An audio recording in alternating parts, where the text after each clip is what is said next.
Hotels are places where you know for sure lots of people stay every day. And not all of those places pay attention to cleanliness as much as they should. There can be bed bugs and other pests around that you won't notice until it's too late. So here's the deal. When you arrive at a hotel and open your room, don't rush to open your bags and put all your clothes onto the shelves, and especially the bed. Better place your bags into the bathtub for the time being, and go check the room for those pesky bugs. Check out all the rugs, soft furniture, cushions, and all other places that pests could live in. Only after you've done that, take your bags out of the bathtub and unpack. The bathtub is the safest place because no bugs are able to survive there. So, naturally, none of them will crawl into your stuff while you're not looking. You may want to throw that comforter on the floor at once, by the way. While sheets may be cleaned regularly, the comforters are not. Some hotels wash them every week or so, but others don't even bother. Same goes for your bedding. Most high-end hotels will change the sheets daily, but a lot of budget ones don't change the pillows or bedding after a guest checks out. Definitely a good idea to request fresh pillowcases when you arrive. It's also best not to drink out of that glass in the bathroom, as many glasses aren't cleaned properly. Some workers even use disinfectant or furniture polish to get the glasses looking spotless. Ever wondered why they never use fitted sheets in hotels? They might be convenient, but they're impractical for hotel use. The sheets are changed much more often than you do it at home, and the elastic becomes worn out all too soon. Besides, it's a nightmare to store fitted sheets.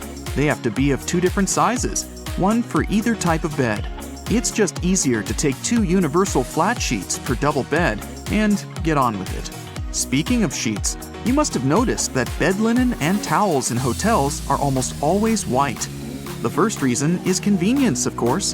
When everything is white, it's easy to wash it all together and use bleach to get rid of any possible stains. The second explanation, however, is customer experience. According to public polls, people perceive a white color as luxurious and fresh, which makes their stay more pleasant. If you see an unusually attractive price for a room on a website, be careful. It might not include a mandatory resort fee. If you have an option to pay for a room in advance, you'll see the final cost at the checkout. It'll normally list the initial price you saw before booking and all the extra charges, resort fee included. If you decide to pay at the hotel, though, you might be up for a surprise when you check out. So always make sure to read the fine print. You may have seen a rather weird thing in many hotels, a phone in the bathroom, especially just next to the toilet. You'd probably be surprised to know that it's an actual requirement for hotels to receive a 4-diamond rating from AAA. But this also makes pretty good sense. For example, if you slip and fall on the wet floor of the bathroom, a phone can be handy to call for help. Returning to bathrooms, hotels typically don't provide plungers in rooms. You see, hotels want you to have a feeling that you're the first person ever to enter the room you're staying in. It's a question of your comfort, which is the primary concern of any respectable hotel. And a plunger in the bathroom, according to anonymous polls, makes people think that the toilet may malfunction at some point, which doesn't help the image. If your hotel has card keys with magnetic strips, make sure you put your card key apart from your cell phone and wallet. The problem is that key cards are rewritten quite a lot, and they're designed for that process to be quick and easy. So, a fairly strong magnet, like the one in your cell phone, could erase your key card, and you wouldn't be able to get inside your room. The hotel will surely provide you with a new card, but that's still inconvenient. Many hotels only accept credit cards as a form of payment, and without one, you won't be able to book a room directly or use the paid services provided by the place. Booking a room is just the first step of your stay at a hotel. During your vacation or business trip, you might use the minibar or other paid services that you'll only have to pay for at the checkout.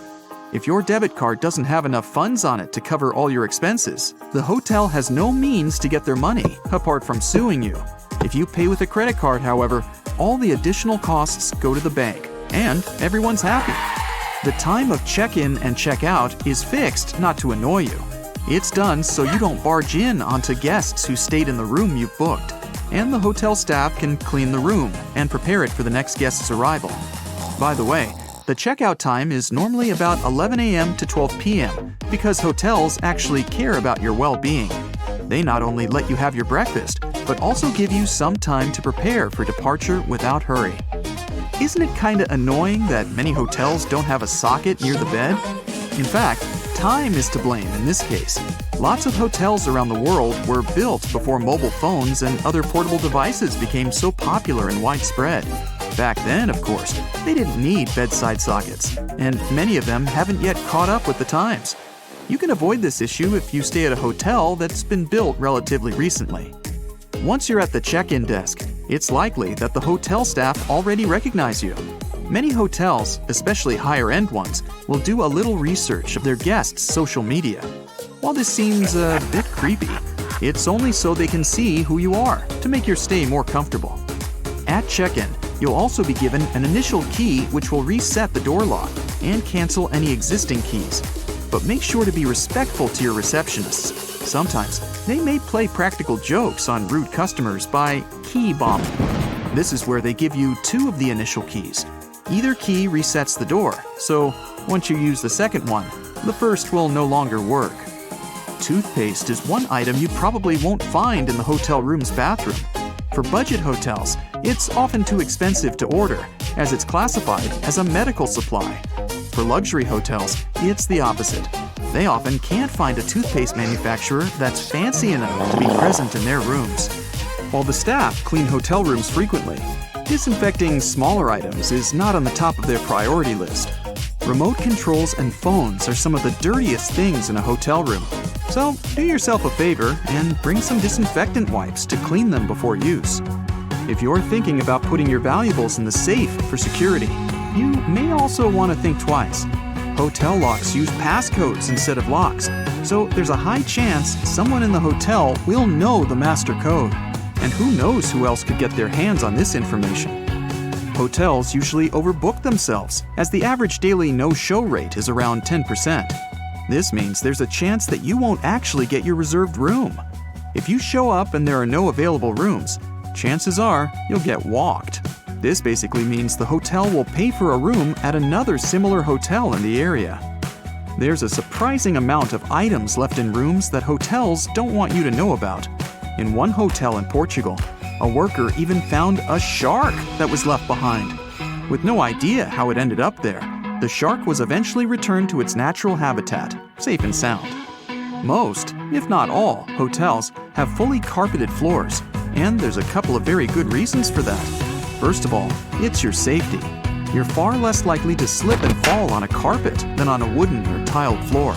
Secondly, it's much more cost-effective because it's faster and cheaper to replace a spoiled carpet than change the whole flooring in a room. And finally, carpets add to the room's soundproofing, which you'll be thankful for if you have overly active neighbors.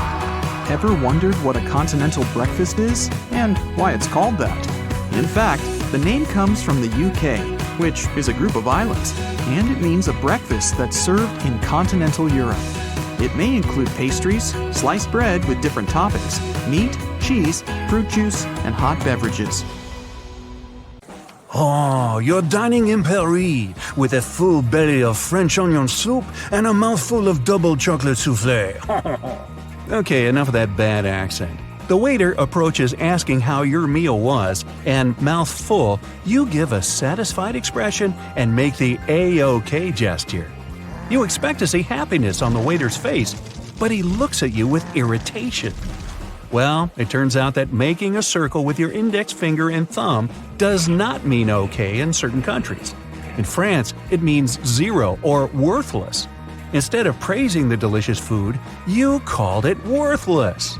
Oops. In Venezuela, Turkey, and Brazil, it's a hand gesture you shouldn't use either. In these countries, this is a sign that will offend pretty much anyone you flash it at. Enough said. Just give them your biggest smile and wait till you finish what's in your mouth to give your proper thanks. All over the world, giving a thumbs up is seen as a positive thing. It's an expression of your liking towards something that everything is good. In parts of Italy, West Africa, Iran, and Greece, though, it carries a stigma as an incredibly offensive gesture. When visiting Malaysia, you use this digit to point at things. So next time you're trying to hitchhike in these countries, you should reconsider sticking your thumb out for a ride. You might never get picked up. Trying to order two of anything or showing someone the peace sign in the UK, Australia, or New Zealand is fine, as long as you don't have your hand the wrong way. Do this gesture wrong, and you're giving a very offensive hand signal, which isn't going to win you many friends. So, make sure that when you have your index and middle fingers pointed up in the V shape, your palm is facing outwards, and you'll have a great time, mate! Bowing is used a lot in East Asian cultures to greet each other and guests. The deeper the bow is, the more respect you are being given.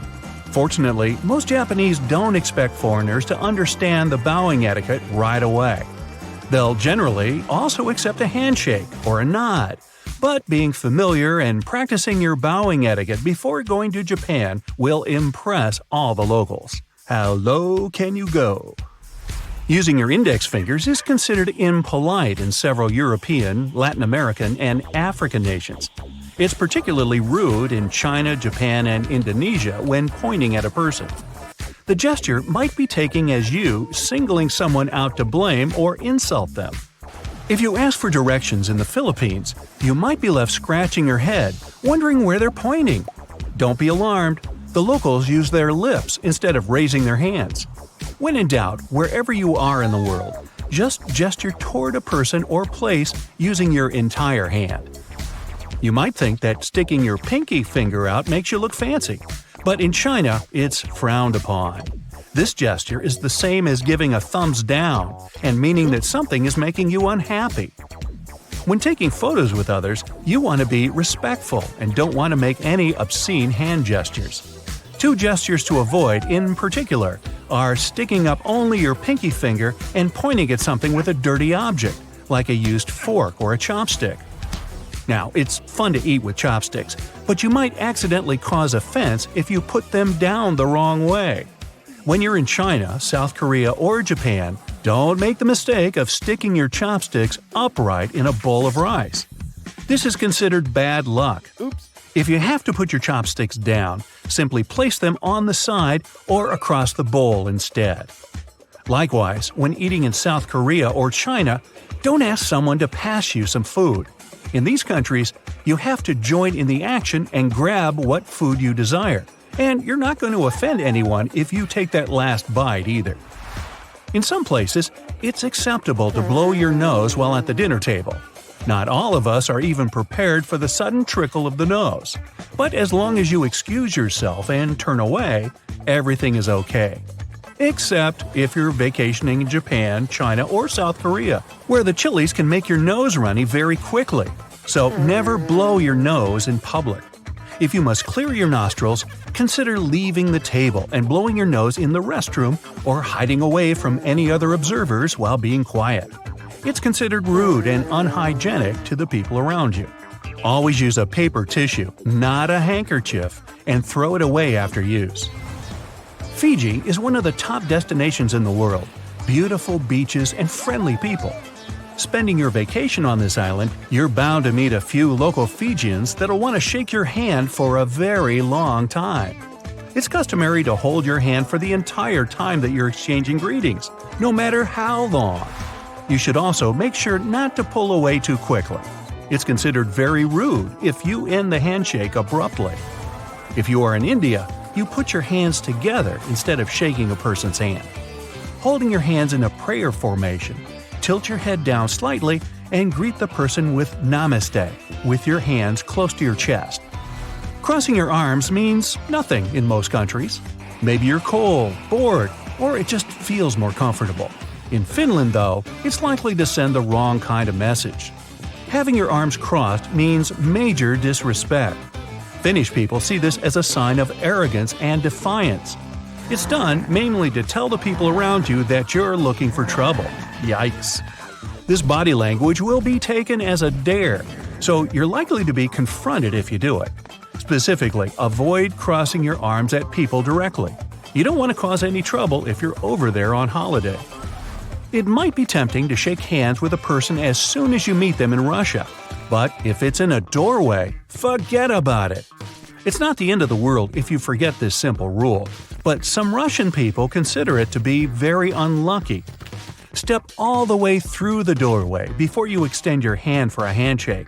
This goes for restaurants, homes, shops, and just about anywhere else you can think of with a doorway. Avoid this simple mistake and you'll save yourself some trouble and bad luck. The head is the most sacred part of the body in Thailand, so patting anyone on the head can be seen as a serious offense. In the United States, patting or ruffling someone's hair is meant to be playful or even an indication that someone's done a good job. But in Thailand, it's best to keep your hands away from other people's heads to avoid disrespecting or making them feel unclean. It's also wise to not point with your toes, as feet are considered the dirtiest part of the body. While on holiday, the last thing you want to be doing is insulting people. Looking at your watch in the middle of a conversation can be considered extremely rude in the Middle East.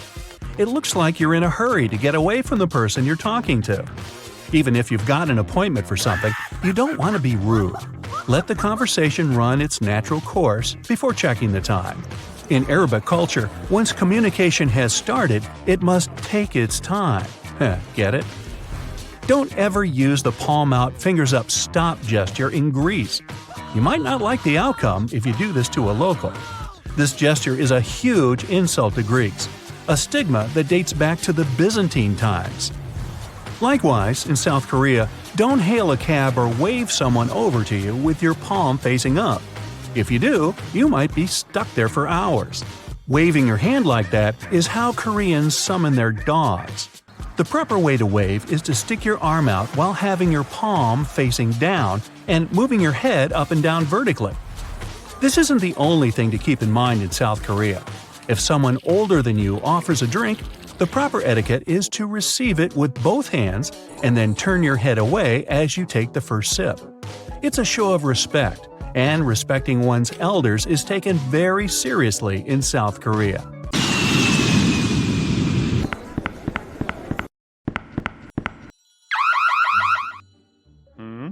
Hey, you've got the wrong person. I'm just a manager going back home from my annual vacation in Europe.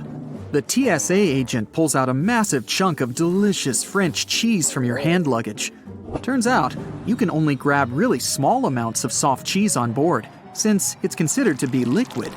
Fun fact, you can bring a cheese grater on board without any problems, but you can grate no more than 3.4 ounces. That's the maximum cheese amount. Wait, you can't grate it. Cheese should be safely sealed in a plastic bag. Good news, hard cheese is fine to travel with. Okay, they took your cheese. A large bottle of water, you're bad. Some cream tubes and other fancy souvenirs. Look at that fine Swiss knife you grabbed in Geneva. It now risks ending up in an auction. If you're lucky enough, the airport might provide a shipping service to get your precious souvenirs and even cheese, if it doesn't go bad, to your home for a fee. Still, not all the airports do this. So, some of the banned items will go to an auction to raise money. The confiscated items are usually sold in bulks, so it's going to be pretty hard to find the ones that you had to leave behind. Some other objects with more specific purposes are donated to different organizations. Pepper spray, for instance, would go to a police training academy. As for cheese, prohibited exotic fruits, and other food and water, well, they usually just get disposed of. Some items, especially really bad and dangerous ones, may be simply melted or destroyed. Magic 8 balls pose no danger, but they have to be checked in luggage. The problem is the liquid inside them. Yeah, it might be less than 3.4 ounces, but let's face it, it's hard to count the exact amount. Ask your ball if you can take it on board. It's likely to give you a "don't count on it" answer. Relieving gel insoles are a bit disturbing on board. The problem is the same. It's impossible to count the exact amount of liquid. So, no gel insoles, and no gel candles either. Perfume and nail polish are kind of forbidden too. It's not only about liquid on-board restrictions, but also about etiquette rules. Some passengers may simply be allergic to their smell. Plus, they're flammable. As for nail polish removers, opt for an acetone-free version, since acetone is a no-go for hand luggage. Anyway, you can grab a bottle of perfume, as long as it's not too large and you don't use it on board. It would be a pity to leave a whole bottle in the trash bin before boarding. Still, you can sneak in the plane with more than 3.4 ounces of your favorite cream, claiming it's some medicine that you really need. But you do need to notify the airport beforehand. A bit weird, but it works. Sometimes. In case you need to check your body temperature on board, make sure your thermometer is electronic. Mercury ones are strictly forbidden. Who's going to pick up all the mercury balls if you accidentally drop it? Bowling pins are a no-go for hand luggage. Seems like the aircrew doesn't want anyone to have fun and play bowling in the aisles during a long and boring flight. No, it's all about our safety. They just think bowling pins might hurt someone. No sports equipment is allowed, be it a fencing foil, a bat, or even darts. Darts are sharp, and no sharp objects are allowed on board. Such items should travel in check-in luggage, unless you want them to end up in an auction. If you're into handmade things, and a transatlantic flight gives you enough time to knit a scarf or a pair of socks, opt for plastic or wooden knitting needles and wrap them carefully so as not to cause any damage. Those made of metal will probably be disposed of by melting, and they don't deserve such a fate. Snow globes, as with any other object containing liquid inside, aren't allowed through security. If your snow globe is as small as a tennis ball, you may be lucky to have it allowed, but it's better to play it safe and check the snow globe in. Liquid bleach is definitely a weird object for hand luggage, even if you're traveling in a white shirt. First, it's not allowed on board because it's highly flammable. Second, a brand new white shirt doesn't seem to be the right choice for a flight. Coffee and turbulence just don't mix. Third, the bathroom on board is far too small for laundering. If you're a hairdresser on a business trip, you'll probably have to invest a bit more when booking your flight. No hair bleach is allowed on board. Scissors aren't welcome either, unless their blades are 4 inches or shorter. By the way, scissors that aren't allowed to fly are often donated to schools, which is a good alternative to disposing them. Bad news for hairdressers again. Due to a gas cartridge that's filled with butane, cordless curling irons aren't allowed on board. Good news, electric curling irons are completely fine and safe. If you're an artist, you must have already struggled with security rules. You don't want your paint to get frozen or ruined in the luggage section, so you'll surely want to bring it on board. Security may be okay with your oil paints as long as they're under 3.4 ounces, but there's no way you can grab your extremely flammable turpentine. Now, in case you don't enjoy food on a plane and failed to order a meal on board beforehand, you can take any pan or pot on board and cook it yourself. No, you can't cook, and you can't grab a cast iron pan either. They're quite heavy. That's why they're likely to be dangerous. If a TSA agent confiscates it, it won't end up being donated to a local kitchen. It'll probably be melted. If you want to have some fresh smoothies while flying with fresh fruit that are allowed on board, like an apple or a banana, bad news for you. Blenders are allowed only in case you remove the blades, so technically it's not a blender anymore. Hey, here's when you need that cheese grater. English Christmas crackers can make a wonderful atmosphere of joy and happiness during Christmas holidays, but it brings nothing but a mess on board. It makes a cracking sound when pulled, which can frighten other passengers. They are not allowed in checked bags, just like party poppers and sparklers. High heels and thick soles aren't prohibited, but they do cause some problems. If you're wearing one of these, you may be asked to take them off to have them scanned. Sure, there are some plastic shoe covers, but these airport floors are swarming with germs. Wedding dresses are a bit of a problem too. Some dresses just don't fit in the X-ray machine, so they might need to be double-checked. All the fans of camping, beware. You probably want to check in a lot of luggage required for your trip, so make sure you check in the tent pegs too. Though, if you travel light with a carry-on backpack only, you'll probably need to buy some when you reach your destination. Since they're sharp objects, tent pegs are not allowed on board. It's hard to imagine anyone having a drill inside their 5-pound carry-on luggage. But anyways, these are not allowed. So if you're a creative person who wants to bring a drill home as a vacation souvenir because magnets are lame, you'll have to check it in. If you want to sneak in a plane with a dry ice DIY fridge, you're almost sure to fail. It's flammable, so safety regulations definitely prohibit it on board. You can bring up to 5.5 pounds of dry ice, but airline permission is required. Anything with an uncovered blade is not allowed through security. Instead, a disposable razor or cartridge blades can be taken on board. Box cutters and knives, with a teeny tiny exception of a smooth butter knife, should be in checked luggage. Soap bars are allowed on board, but don't panic if a TSA agent wants to double-check your bag after scanning it. It just may look a bit odd on the screen and mislead them. Liquid soap, instead, follows the universal liquid rule. Rules for batteries may vary. Spillable batteries are allowed neither in carry-on nor in checked luggage, and lithium batteries also can't be carried on board, only because if damaged, they can cause a fire. Okay, you travel with your Mr. Scratchy, and yes, a laser pointer is your furry friend's favorite toy. But you gotta make do without it this time, buddy. Laser pointers are not allowed in carry-on nor in checked luggage. A walking stick can be used as a mobility device and then let on board, but surprisingly, TSA may prohibit this item sometimes. Play it safe and notify your airline in advance. Bon voyage! The plane rumbles into life and is soon roaring down the runway. You look out the window and your heart is racing. How exciting to be going on a holiday, finally. It's only once you're above the clouds at 35,000 feet that you get up for a stretch. You look down the aisle and notice that the cockpit door is open. To your growing horror, you notice that it's completely empty. The pilot's either napping somewhere, gone for a comfort break, or there's no one flying this thing. You ask the flight attendant, who tells you the truth. The plane is fully automatic, and there's nothing you can do. Self-flying planes are no longer the stuff of science fiction. They're already here. Many companies say pilotless passenger flights are simply a case of not if, but when. The issue is convincing the general public that they're safe.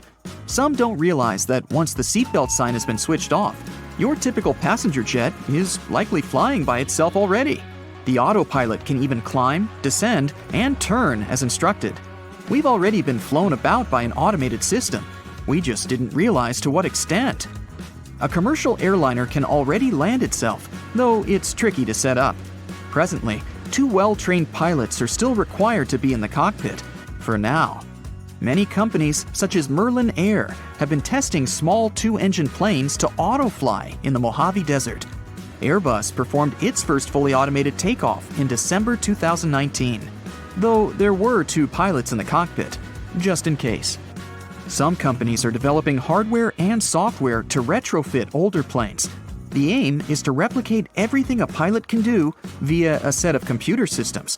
The barrier, they say, is human rather than technical. Old-fashioned lack of trust. The technical term for fear of flying is called aviophobia. It affects millions of people, up to 40% of all flyers. They're still flying, but they're just not particularly happy about it. Between 2.5% and 5% of the population are so anxious they won't fly at all. And yet, statistics continually reveal that flying is one of the safest means of travel, with nearly 95% of transportation fatalities in the US occurring on the roads. If you were to fly 500 miles every day for a year, the fatality risk is still only 1 in 85,000. Or, to put it in simpler terms, for the average American, the risk of a serious accident is just 1 in 11 million. There are much higher odds of being struck by lightning. Companies may be well served by offering breathing exercises and other strategies to make their customers feel more comfortable. It's surprising that airlines haven't already implemented a variety of programs to make travelers feel more relaxed. After all, many of these air accidents are caused by human error. Being automated may be a safer option. Then there's the other argument that it takes humans to create the automated systems. There's no doubt, though, that fully autonomous aircraft will soon be with us. As the population grows, our cities expand, and there will be more need for faster and more efficient travel. Many people will be reliant upon flying taxis to bypass hectic environments. They already exist. Not only can they cover short distances, but potentially thousands of miles. They can cover the same distance that a car can in a quarter of the time. They're much like helicopters in that they're capable of vertical takeoff and landing, known as VTOL, making them able to land and take off from almost anywhere. They will also be built of quieter mechanisms to keep noise pollution down, better than a train rattling past your bedroom window. They also use electric propulsion systems, which will keep emissions low. No endless traffic jams and mouthfuls of fumes. The difference with air taxis is that there's no pilot, with the destination locked in from the beginning. The challenge for designers is how to operate in environments with numerous structures, such as buildings and bridges, and how to navigate moving obstacles as well, such as other aircraft and even flocks of birds. Tackling a variety of weather conditions, too, can also make for complicated and even dangerous possibilities. Superstorms, dust storms, snow, wind gusts, and even tornadoes can pose real problems. It's not like you can instruct your cabbie to take a different route. Or will we be able to do just that? Perhaps we could verbally tell the system to divert from its projected pathway. This is the same situation for planes, particularly in terms of weather and air turbulence. There is still much more work to do. Air taxis can only accommodate a limited number of people, though it's projected that short-range flights could carry up to 14 people. There is so much confidence in these vehicles that a startup company, Skyports of Melbourne, Australia, want to start operating a large-scale nationwide air taxi base by 2025. Other large corporations are also in the air taxi race, such as Boeing, Airbus, and Toyota. With larger planes already capable of pilotless flight, you may be wondering, why isn't this happening already? People will surely get used to it. Well, there are a few obstacles. There are regulations that are yet to be drawn up. Business people are already saying that regulators are falling behind, and that air taxis alone could be a multi-trillion-dollar industry within just 2 decades. Not all experts agree that the technology is reliable. Some pilots have also stated that automatics can malfunction and that someone must be there to take over. They also point to weather events that cannot be predicted and require the speed of human intervention.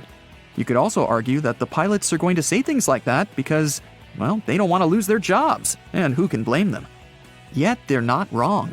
The Boeing 737 MAX, for example, was grounded in 2019 after 2 well-known crashes, one in Indonesia and the other in Ethiopia. The reason, in its simplest form, was due to flaws in the flight stabilization program. Incidents such as these only reinforce the fear. While pilots rightly say they've had to intervene when computer systems don't function correctly, in return, there's been documented crashes because pilots did not trust their systems and ignored warnings. There's also a very important factor to take into account. Research has suggested that without pilots, airlines could save $35 billion a year, and that's a lot of motivation.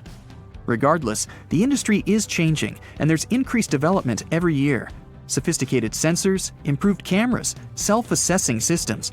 Despite these advances, though, basic questions are yet to be fully answered. What would the automatic pilot do if there was an emergency? Could it automatically scope out a place to land safely? Could it put out a distress call? And how would it communicate with air traffic control? This uncertainty is what makes people fearful. We only have to look to drones to see what's already possible. Whether operated via smartphone or from onboard a ship, drones are unmistakably becoming more commonplace and performing an array of tasks. From filming whales to delivering parcels and long-range intelligence gathering, they map inaccessible terrain and use thermal sensors for search and rescue operations. They can even drop in supplies in disaster situations. They're literally saving lives. Their usage has tripled from 2019 to 2021 and is expected to do so again by the end of 2022. And yet, none of this is actually new. Over a century ago, the British developed unmanned aerial vehicles, or UAVs. They managed to fly a radio-controlled monoplane on March 21, 1917. More prototypes were developed over the decades, and in the 1940s, thousands of pilotless drones, or OQ-2 radio planes as they were known, were built. Many variations have been used ever since. Model enthusiasts have been using radio-controlled toy planes for decades. Drones continue to grow in popularity due to their high level of convenience and effectiveness. For these reasons and more, the technological advancements continue at breakneck speed. And yet, their full potential has not been reached, not by a long shot. If drones can be used for such extraordinary means, imagine what pilotless planes could do. The sky is literally the limit.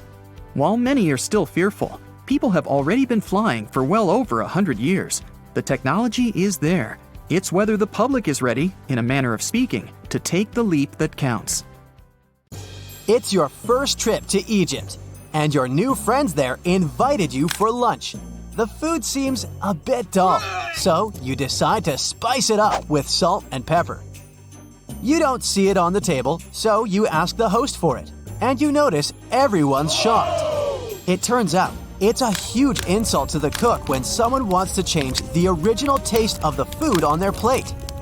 The cook made it that way for a reason, and wanting to spice it up means showing that the dish wasn't good enough. You're used to doing it as a kind gesture around the world, but don't tip waiters, taxi drivers, or hotel workers in Japan. They can get offended because they already get paid for providing you with good service, and there's no need for extra money to make it any better.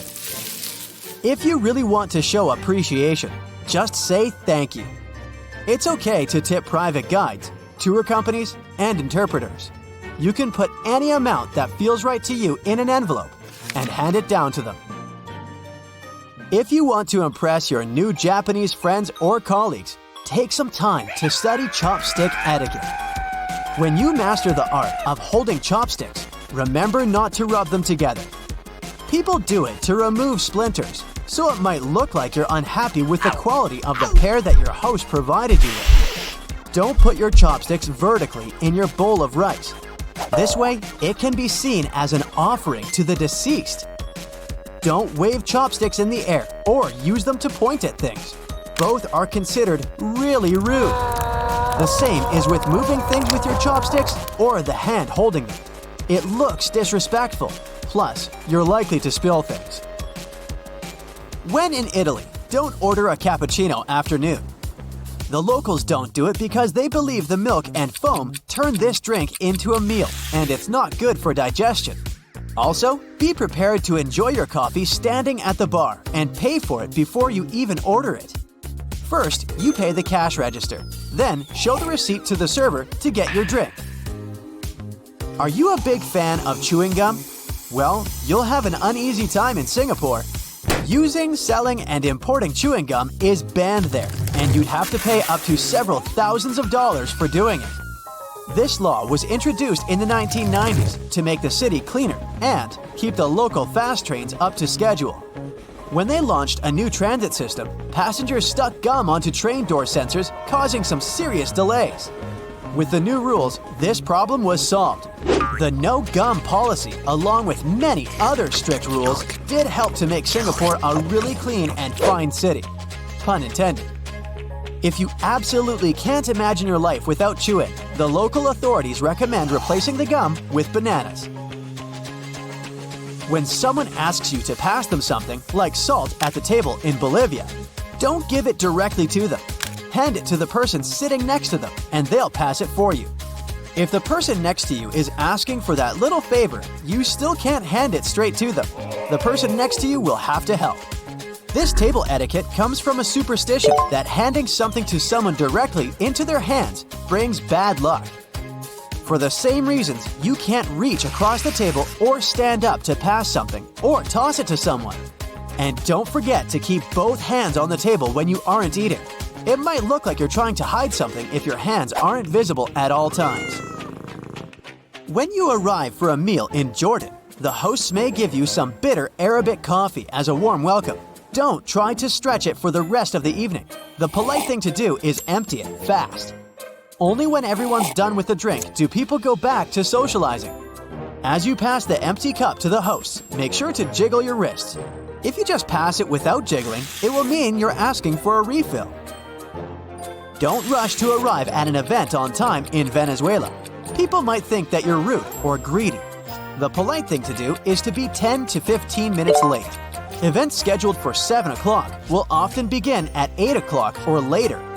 A popular story goes that in the 1980s, a foreign reporter arrived at a press event more than an hour late. When he saw the room was mostly empty, he went to apologize to the host for missing the event. The host then told him he was the first reporter to arrive. It's quite interesting because the clocks in this country have officially been 0.9 seconds ahead of the rest of the world for years. Are you planning to travel by bus in Ireland anytime soon? Don't forget to thank the driver for the ride on your way out of the bus. You'll hear an overwhelming majority of locals do it loudly, as it's basically not optional. Choose the gift wisely if you've been invited to a home in Vietnam. It's okay to bring fruit, sweets, or incense. Handkerchiefs are believed to be a symbol of a sad farewell, and cutting tools are a sign of cutting relationships. So don't bring those. Wrap your gift in colorful paper and don't opt for black. The locals believe this color to be a bad omen. When you present the gift, hold it with both hands. And don't be surprised if the hosts don't open it right away. It's done after the giver has left. Don't leave anything on your plate in India. It's a sign of disrespect for the food you were served. Food is considered sacred in the country, so it would upset your host a lot. So, wash and dry your hands before starting the meal. Don't forget to praise the cook and wait for the eldest to stand up before you leave the table. In South India, it's common to serve food on a banana leaf. You gotta fold it over from the top when you're done with the meal. Folding it from the bottom means you weren't satisfied with what you got. It might be a good conversation starter elsewhere, but don't brag about your achievements in Denmark. The locals believe that everyone is equal, so you won't hear them talk about their successful careers or talents or how special they are. And they expect the same from you. If you're looking for a good topic, they'll gladly talk to you about the greatness of their country. The Danes are really proud of it and all its wonders. If you're going on a trip to Germany and plan to drive on the famous Autobahn, make sure to tank up before you hit the road. Stopping, parking, making U-turns, and backing up on this super speedy highway is illegal. Yes, even if you have to stop because you've run out of gas, you'll have to pay a fine since you were supposed to plan things better. And although the Autobahn technically doesn't have a speed limit, watch out if you're passing by urban areas like Frankfurt, Berlin, and Munich, or construction works and heavy traffic. There will be special speed instructions for these spots. In case you're planning to explore Cyprus by car, quench your thirst before you start the vehicle. Drinking anything, including water, isn't allowed while driving on the island. So if you can't resist snacking or drinking behind the wheel, prepare to pay a fine. In Ethiopia, you gotta think twice before choosing a gift for someone. They see it as a debt they'll have to repay in the future. So, if you bring something really expensive, the receiver will either have to spend a lot of money on a return gift or feel indebted to you.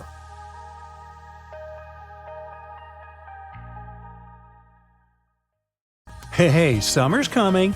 Here's our Brightside approved checklist of stuff you gotta take with you, plus some tips for you to be fully prepared for your vacation. No matter how hard we try, we sometimes tend to overpack. Who, me? Now, remember one thing, the bigger your suitcase is, the more you will try to cram into it.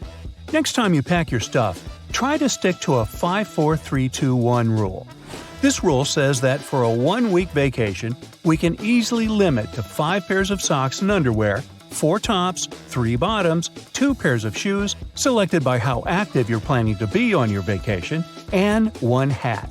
But I suggest we add one more item to this rule, a lightwear rain jacket like this one. It takes no more space than 2 pairs of socks, but it can be a lifesaver for unpredictable weather conditions. If you're afraid your clothes will get dirty fast and you'll have to hide those ketchup stains on your vacay photos, there's a solution on how not to do it. Have you heard of on-the-go detergent? These are small packets you can throw in your suitcase and hand wash your clothes in the sink. Binder clips may seem to have nothing to do with vacations. After all, these are office essentials. But let me try to bring you over. They have a ton of applications. Use them to hang up wet clothes, hold broken luggage straps together, you name it. If you still prefer to ignore the 5-4-3-2-1 rule and you're struggling to cram a couple more sweatshirts into your suitcase or backpack, plastic bottles are going to help you out. Grab one and cut it in 2 halves. Next, you're going to need an elastic band. Then roll the sweatshirt you need in a very tight roll and put it in between the 2 bottle halves. Secure this weird construction with an elastic band and voila! It now takes up way less space in your luggage. But if you're not into DIY solutions, here's another option: packing cubes to organize clothes. They'll keep all your stuff well organized, and you'll easily find what you need without digging through your entire suitcase. Plus, they come in a variety of colors and sizes, so you can separate your clothing by type or color. Well, isn't that neat? Staying connected is essential when traveling, and a portable phone charger can help ensure that your phone stays charged even when you're on the go. Look for a charger with multiple ports so that you can charge your phone and other devices at the same time. Just a quick tip here. Many devices are now switching to Type-C cables, so make sure all your devices are compatible with your portable charger. If you're a frequent traveler, here's a piece of advice for you. Never ever unpack your toiletries. This way you won't forget anything next time you fly.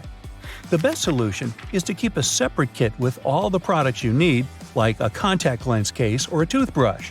But if you still don't have one, it's high time you made up your goodie bag with your essentials. You probably already have small bottles at home. Make sure it has an inscription on them claiming the bottles are not over 3.4 ounces if you plan to take them on board. However, if you have no bottles, there are plenty of them online, like this one. The kit you want to buy should have funnels to pour any shampoo or gel easily.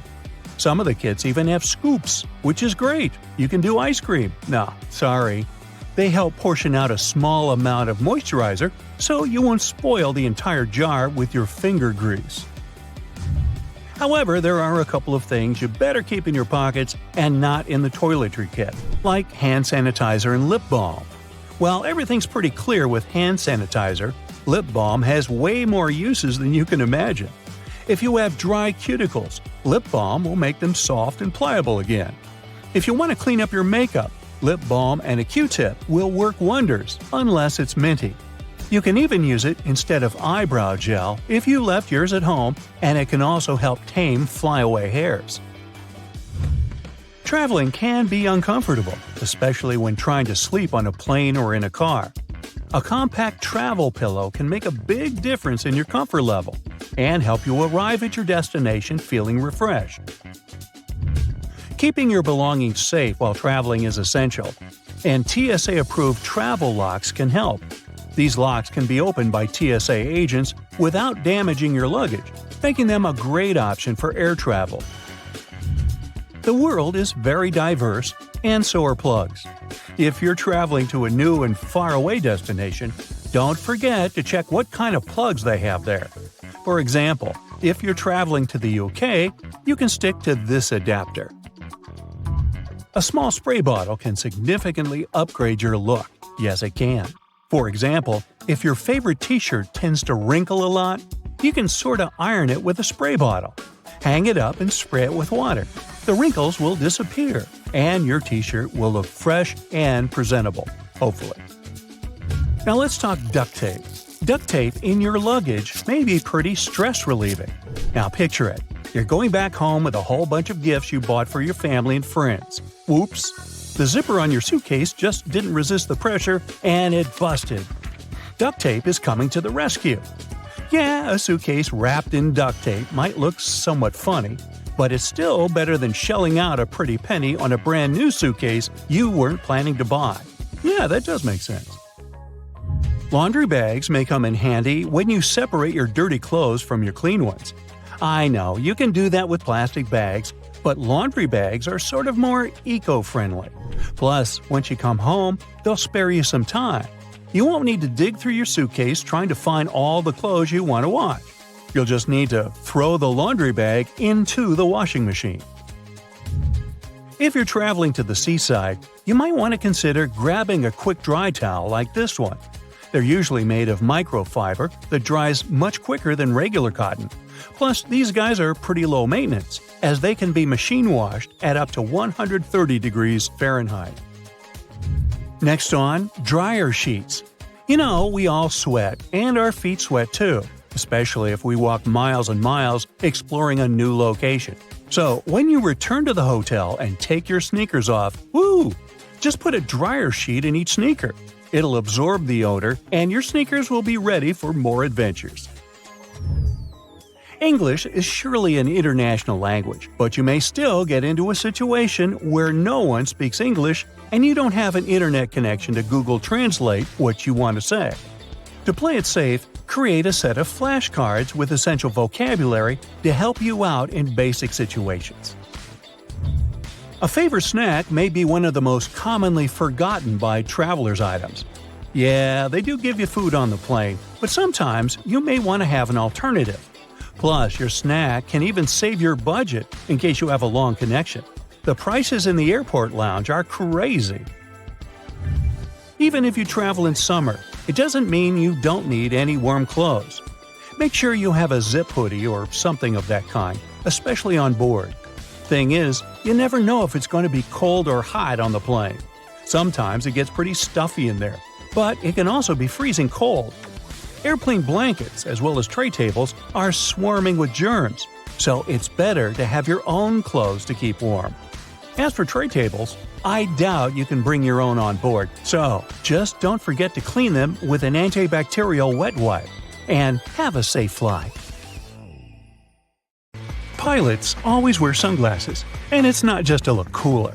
Pilots are responsible for many people on the aircraft, so they should be capable to see the air traffic well, identify all the lights, symbols, and markings, as well as all of the buttons and manuals on the aircraft without any problem. So for a pilot, it's crucial to have perfect health and specifically perfect vision. Pilots do health checkups every year to confirm they're in good health and able to keep working. People with any sight problems don't qualify to be a pilot. The pilot's vision is probably the most important quality they must have, and they should take care of their eyes to maintain perfect eyesight throughout their whole career. The problem is that it's not an easy task if you're a pilot. The damaging solar radiation that our sun emits is filtered out by the Earth's atmosphere, so the sunlight isn't very harmful to you if you spend most of your time on the ground. But up in the sky, it's different. There's less air, and the brightness is way higher. With every 100 feet of elevation, the solar radiation is 5% stronger. On average, aircraft fly at 35,000 feet. This means that the amount of UV radiation is 1,750% higher than on the ground. This is very damaging for any person's vision. The high amount of time the pilots spend in the air makes them vulnerable to various eye problems, and having eye problems costs any pilot their career. So that's why they wear sunglasses, to protect their vision. The sunglasses they wear must be of the best quality.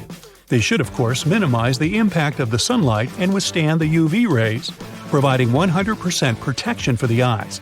Also, they can't be polarized, since polarization can hinder seeing cockpit displays. They should provide the best clarity, decrease eye fatigue, and even minimize the color deformation, so they can see just like they would without sunglasses on. Takeoff and landing are the most crucial and dangerous stages of a flight. To ensure everyone's safety, the rules are especially strict. One of the rules is to turn on the airplane mode on your devices. The reason behind it is to make sure that the signals that gadgets transmit don't interfere with the plane's electronic systems and don't block the radio's frequency. You've probably heard that clicking sound a speaker makes right before your cell phone gets a call if it's right next to the speakers. These sounds are what the pilot might hear while communicating with air traffic control. Even 1 second of interference can cause a lot of confusion between the pilots and air traffic control who closely monitor the plane. It's not that every single cell phone is a problem, only certain types of them are, and it's also always a combination, depending on the cell phone type, how far away it is from the cabin, and how many cell phones aren't in the airplane mode. The plane crew can't identify which exact passenger didn't turn the airplane mode on, but they can tell if many people didn't, so they'll ask you to do so repeatedly. Another requirement during takeoff and landing is to raise window blinds. No surprise, it's also done for better safety. It's to make your eyes get used to the light or the darkness outside. In case something happens during these critical stages of the flight, everyone will be able to react and evacuate more quickly, which is precious. For the very same reason, the lights are dimmed in the airplane. This way, the lighting will be the closest to the light outside of the aircraft. Another reason is that if the window blinds are open when the plane is on the ground, people outside can see exactly what's going on in the plane. For example, if there's fire or smoke, and where exactly it is. This way, they can better plan the evacuation. The passengers are asked to fold up their tables and straighten the seats to ensure that, in case of emergency, everyone will be able to leave the plane as fast as possible. You might have known that there are always 2 pilots on a plane, and it's done for safety reasons. In case something happens to the first pilot, the co-pilot can take up their role. An airplane obviously has many automated systems, including the autopilot. But an aircraft is a complex system, and all of it must be monitored and regulated. The second pilot allows better planning and coordination. While the first pilot controls and adjusts the autopilot, the second one monitors the controls or communicates with the control tower. Also, there are checklists for safety standards, and pilots have to ensure they're completed at different stages of the route. So, while the captain is focused on the flight, the co-pilot can complete the checklist and make sure that everything's going according to plan. Some flights last long hours. For example, the longest flight ever was from Singapore to New York, and it lasted 17 hours and 50 minutes. Flights that last 14 or 15 hours are already pretty common. Of course, no person, even a trained pilot, can stay focused this whole time. So, long hours can impact pilots' performance. They can experience fatigue, and it's important that there's a second pilot nearby to take on. Some airlines even have 3 pilots flying the longest routes. There's a special cabin for a pilot to rest in while the others are controlling the airplane. But apart from 2 or even 3 pilots on board, there's also an autopilot. Still, we need human pilots, because no autopilot, even the best one existing, can yet replace a human. An autopilot that every passenger airplane has can only manage the aircraft under certain and pretty restricted conditions. No autopilot yet can do the takeoff and landing by itself, so it's done manually. The captain activates the autopilot after takeoff and deactivates it before landing.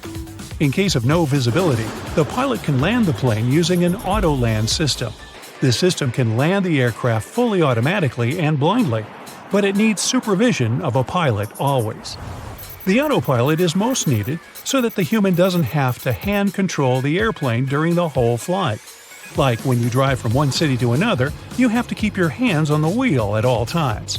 The autopilot saves you that effort, being able to keep the airplane going in the right direction. The route data of every airplane is pre-planned and uploaded to the system.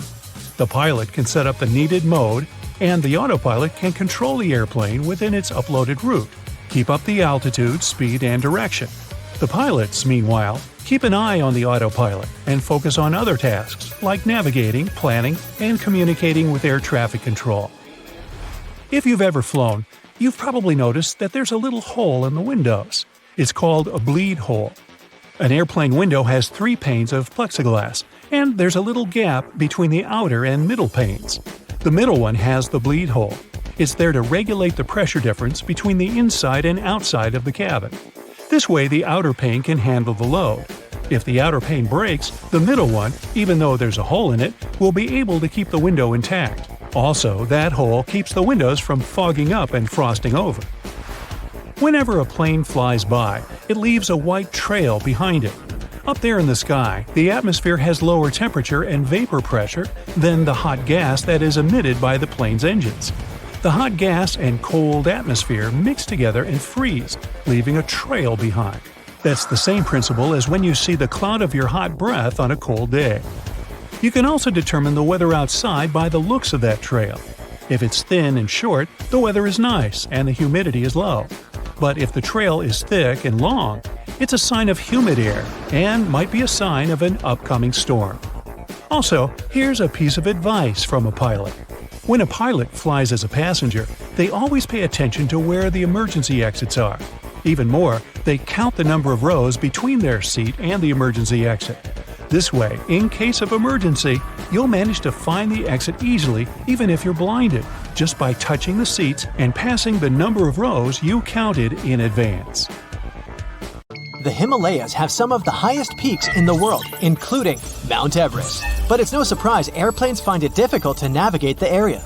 But why are commercial airplanes actually banned from flying there? For starters, these mountains have an average height of more than 20,000 feet. Mount Everest, the highest mountain in the entire world, stands at 29,037 feet high above sea level. The area is rough, filled with snow, and has almost no flat surfaces. In case of sudden cabin depressurization, it would be really difficult to perform an emergency landing, since there's literally no flat area there. More so, the low oxygen environment at such an altitude means there's likely to be a lot of turbulence. Not only is it really unpleasant for passengers, but random air movements and high wind velocity means that it's really difficult to maneuver the airplane. This area is also quite low populated, so there's not much there in terms of radar systems. And radar is crucial for aviation safety. Without radars, pilots would be unable to communicate with the ground to figure out flight conditions. It can also get so cold up there that jet fuel might completely freeze. Sure, the fuels used in airplanes usually freeze at around -50 degrees Fahrenheit, but it may be possible above Everest. The lowest temperature was recorded there back in December 2004, when thermometers showed a staggering -44 degrees Fahrenheit. So, no wonder pilots don't want to ever take that risk, especially on a commercial flight. Among the few airports located in the Himalayas, there's one considered to be the most challenging to land in the world. Only 8 pilots on the planet are certified to do it. It's called Paro International Airport, and it's located in Bhutan, a landlocked country in the eastern Himalayas. First, landing there is so dangerous because you're literally flying through some of the world's tallest mountain peaks. Not to mention that those 8 pilots also have to consider strong winds. Despite the challenges, they do manage to safely land over 30,000 people each year. Moving further, there's no radar there to guide the pilots, so they need to maneuver the aircraft entirely in manual mode. The pilots need to track their movements based on specific visual landmark checkpoints as they approach the runway. Moreover, flights are only allowed there during daylight hours and under good visibility. These pilots also need to watch out for utility poles and roofs on the hillsides too. It means they often squeeze their planes between mountain peaks at 45-degree angles before dropping quickly onto the runway. No wonder only 2 airlines fly to Paro International Airport. Apart from these commercial pilots, there are specially trained helicopter rescue pilots who spend most of their career at 20,000 feet in the sky. Most of the time, they partner with equally experienced climbers who train by crossing the Khumbu Icefall. It's dubbed the most dangerous square mile on the planet. Made up of ice pillars as tall as a 6-story building, this huge stretch of the glacier on Everest's western side is filled with bottomless ice holes. It takes between 4 to 12 hours to get from one edge of the icefall to the other, depending on the experience of the climber. You may think it's a pretty serene location since you're literally only surrounded by ice and snow, but these local professionals claim otherwise. One Everest veteran said that the noise was actually the worst part of the job. The mountain produces awful squeaking sounds and sometimes even sighs. It often makes people feel like it's talking to them, warning them about the treacherous environment. Mount Everest isn't the only no-fly zone in the world. Surprisingly, Disney parks are also part of this exclusive club. So you won't ever be able to look out of your plane window and see the beauty of fairy tale castles from up above. In recent years, a lot of crowded tourist attractions, including Disney parks, have increased their security measures to make sure their visitors are as safe as possible. As such, no aircraft is allowed to fly within 3,000 feet of Disneyland in California or Walt Disney World in Florida. It was initially a temporary ban, but this rule became permanent back in 2003. Some other places don't have planes flying over them because of their historical importance, like Machu Picchu, located in the Peruvian Andes Mountains. There's also a large number of rare wildlife species and plants that grow exclusively in this area. It's crucial that they're protected as well as possible. What does it have to do with planes not flying over that area? Firstly, it reduces the volume of harmful chemicals in the area. Secondly, if a plane ever needed to perform an emergency landing in this location, it'd cause irreversible damage to buildings and wildlife. Surprisingly, planes can fly over the Greek Parthenon in Athens, but with one condition: not to get closer than 5,000 feet above it. This way, the historical building is kept a bit more protected from any emergency landings, since there are specially designated areas around it. You won't be able to see the Taj Mahal from above either, since it's one of the most important, oldest, and most beautiful pieces of architecture in the world. It also needs added security features. This building dates back to the 1600s. UNESCO announced it a World Heritage Site in 1983. The Indian authorities set up a no-fly zone above it in 2006. They did it to safeguard not only the building itself, but also the crowds of tourists that come there each year, 7 to 8 million people. Buckingham Palace is well known for being the residence of British monarchs. So, for the Queen's security, a no-fly zone was set up here too. Planes aren't allowed to fly over Windsor Castle either, to make sure the royal family is equally protected.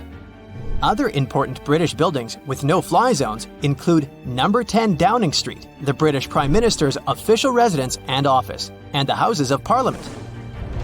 George Washington's home in Mount Vernon, Virginia, can only have planes flying above it at more than 1,500 feet. The historical wooden mansion was built for President George Washington between 1758 and 1778. Unfortunately, the building has seen a lot of damage over the years, so in an effort to preserve it better, authorities decided to prohibit vibrations produced by flying aircraft. That's why another no-fly zone was established there. It covers the airspace above this National Historic Landmark. That's probably the reason why you'll rarely see pictures of this house from above. Since it's the residence of the US President, it's not allowed to fly over Washington, D.C. It's also the home of Congress and other establishments. So, the authorities set a special flight rules area, stretching for 30 miles around Ronald Reagan International Airport. This means that it's one of the airports with the most precise takeoffs and landings. Pilots have to carefully tackle no-fly zones, which sometimes results in uncomfortable takeoffs for passengers. Whenever a pilot breaks a no-fly zone, it's a big problem, like the one that happened back in 2005 when a pilot accidentally steered the plane into a prohibited zone. The capital had to be evacuated immediately, and their regular activities were interrupted. Other capitals of the world have similar requirements, like Budapest, for example. In the capital city of Hungary, planes aren't allowed to fly over the ancient inner city of Pest and the Buda Hills. Almost all air traffic is generally prohibited above Paris too, with some exceptions. Aircraft flying no lower than 6,500 feet. Flying helicopters are also a big no-no within the city limits. Only certain choppers undertaking precise missions can get special authorization.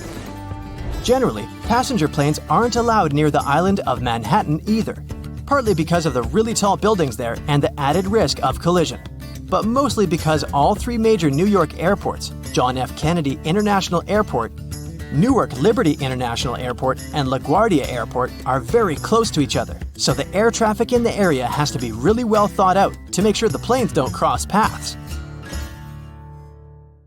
You get on any airliner and notice the captain always sits in the left seat and the co-pilot on the right.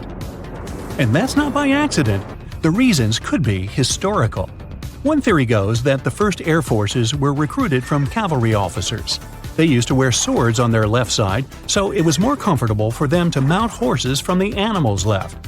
When we eventually went from horses to metal birds, the tradition stuck. Another theory involves trains. The first international air route connected London and Paris. During this flight, pilots navigated by following the railroad.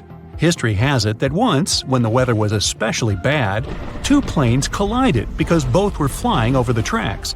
After that, it was agreed that the aircraft would fly on the right side of the track. Pilots had to sit on the left side of the plane to see how much clearance they had with oncoming aircraft on their left. As for helicopter pilots in command, they usually, but not always, sit on the right.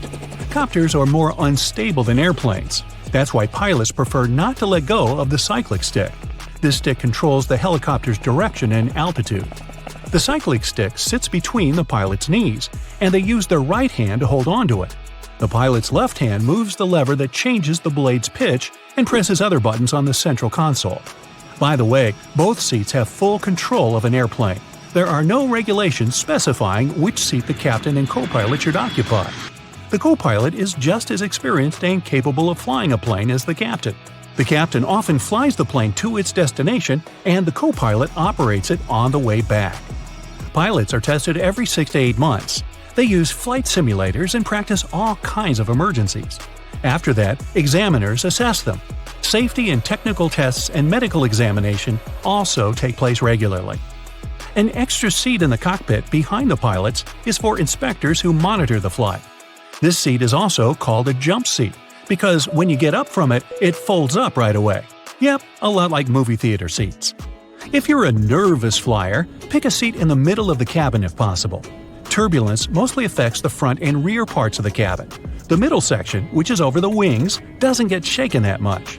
Imagine the plane like a big teeter-totter. Similar principle when it comes to turbulence. Choosing a window seat, you get an opportunity to see how the airplane wings flex and flap. They're designed to move this way. If the wings were stiff, they would snap off once turbulence hit the plane. Well, that's comforting. In most cases, turbulence only drops you a couple of feet down, even though it might feel as if you're falling from the top of the Empire State Building. Woohoo! If the turbulence is strong enough for pilots to ask flight attendants to sit down, the plane can go 10 to 20 feet down. The most extreme white-knuckled turbulence is super rare, but it can make the plane drop 100 feet. Check around the corner, under the bed. Wait, what's that hiding over there? Hotels are supposed to be your home away from home, but do you know what secrets they're keeping? Here's what no staff member or manager would ever tell you. Some hotel owners are very superstitious of the number 13, or they know guests might be. Whatever the case, you may find room 13 or the entire 13th floor completely missing. In the Far East, the same can be said about the number 4. You can easily get an upgraded room without any additional charge if you have a birthday, anniversary, or wedding. Just call ahead of time and warn them about the upcoming event.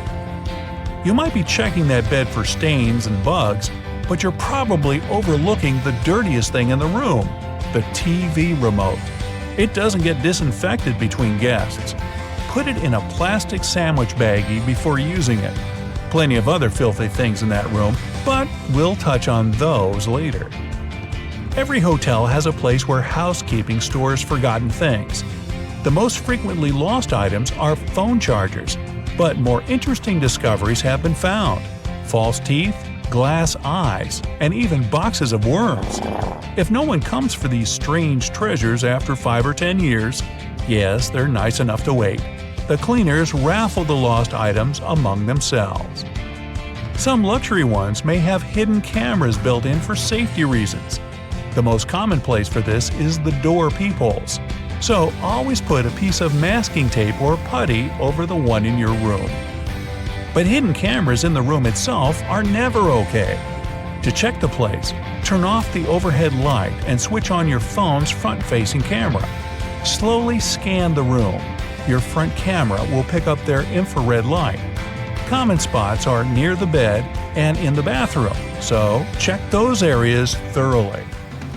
Hotel owners often let their friends and family stay for free. You wouldn't know it since they usually leave before peak season starts. The employees and cleaners also get in on some perks. They keep towels, slippers, bathrobes, and shampoos. But what you might not know is that hotel chains are fine with you taking things from the room. Stationery, toiletries, coffee mugs, umbrellas, anything with their name and logo on it. This will serve as free advertisement when you take those things with you.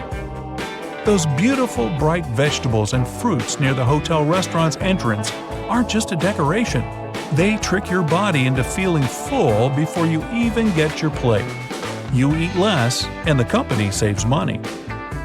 They may give you extra bottles of shower gel or other toiletries, but there are ones that charge you for grabbing too much food during the breakfast buffet.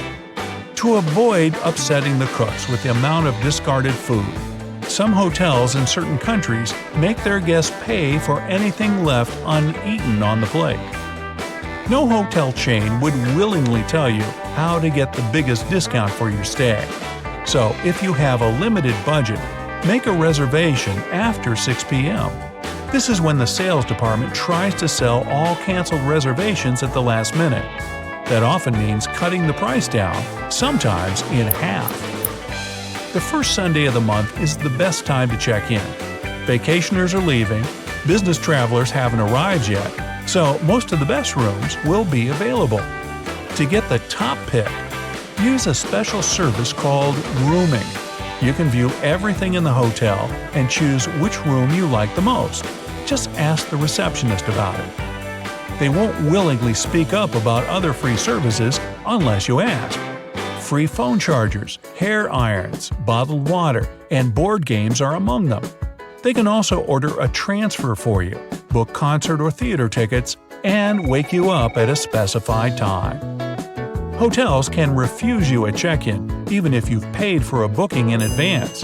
They can cancel your reservation if you don't show up before 6 p.m. If something's holding you up on your way, call and let them know in advance. Even if you arrive on time, you can still be denied a room. It usually happens when the hotel is overbooked. In that case, they might redirect you to a different one. Even more surprising, the chances of this happening depend on who you are. Young single men, couples, and groups of friends will usually get the boot before a family or a single older woman. It's because the first group is usually more flexible about the unexpected move. Before you pounce on that minibar, better check to see if those drinks are sealed. Hotel workers say they've had cases where guests finished all the provided beverages and then filled the bottles up with tap water to avoid paying for them. Shh, you didn't hear it from me. Large chains often have their own special transport for meeting important guests or getting around town. Their own taxis are usually cheaper than city ones. So if you want to save some money, check the cost of their transport at the reception. But don't ask the receptionist to recommend where you should have a meal. The hotel clerk will point you to a local place that pays them for the recommendations, even if it's overpriced and tasteless there. Guests don't really pay for the room itself, but for the hotel's location. Proximity to the airport, the beach, downtown, and famous sites will cost you an additional amount. Yes, even if it doesn't have any stars at all and the conditions inside aren't great. Think twice before handing over your keys for valet parking. There have been cases when hotel workers took an expensive car for a joyride and even filmed it. My car? No. A famous person could be staying in the room right next to you. Nobody would know it since they get to use made-up names to conceal their identity. For the rest of us common folk, that's not allowed. You requested a single room with a big bed and a nice view of the beach. What you got? A room with 2 small beds and a lovely view of a brick wall. It happens all the time. But they're supposed to give you compensation or some free service to make up for the difference. Know your right to this if the manager doesn't offer. The safe in your room can be anything but safe. If you have some valuables, ask the receptionist to put them in the main hotel safe up front. This place is usually much more secure since all the staff doesn't have access to it. Although hotel chairs and sofas look clean, wait till you see one under a microscope. Don't sit on them without first laying down a towel or blanket. You don't know if the guest before you had their feet up on the furniture. And their feet would certainly be filthy since the room's carpets are rarely shampooed, maybe once a year or even less. That being said, don't walk on them barefoot. If you use slippers or keep your shoes on, make sure to put shower caps on the bottoms when you pack them into your suitcase before leaving. Same story with that bed. Before you lie down on it, know that the cleaning staff might launder the linens between guests, but not that big, beautiful, germy bedspread. Don't touch the drinking glasses either. Even if they get a wipe down, it was probably with the same cloth used to clean other surfaces. Why? Well, because staff have only 20 to 30 minutes to clean each room completely. So they need to do it quickly, not thoroughly. Things that often get overlooked: light switches, door and drawer handles, remotes. Ironically enough, it's the things that get touched most often. Experts have found that these items have as much germs on them as the toilet. Solution? Always bring plenty of antibacterial wipes. And if you ask about the hotel's cleaning practices, remember, cleaning doesn't mean disinfecting. Choose your words wisely and don't give the manager a loophole. You check into your hotel room, connect to Wi-Fi, jump on the bed, and post 15 photos of your new window view.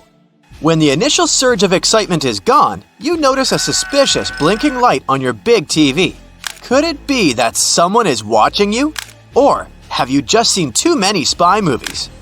Well, hidden cameras come in all shapes and sizes. Large ones are easy to spot, but the small ones can be really sneaky and inconspicuous.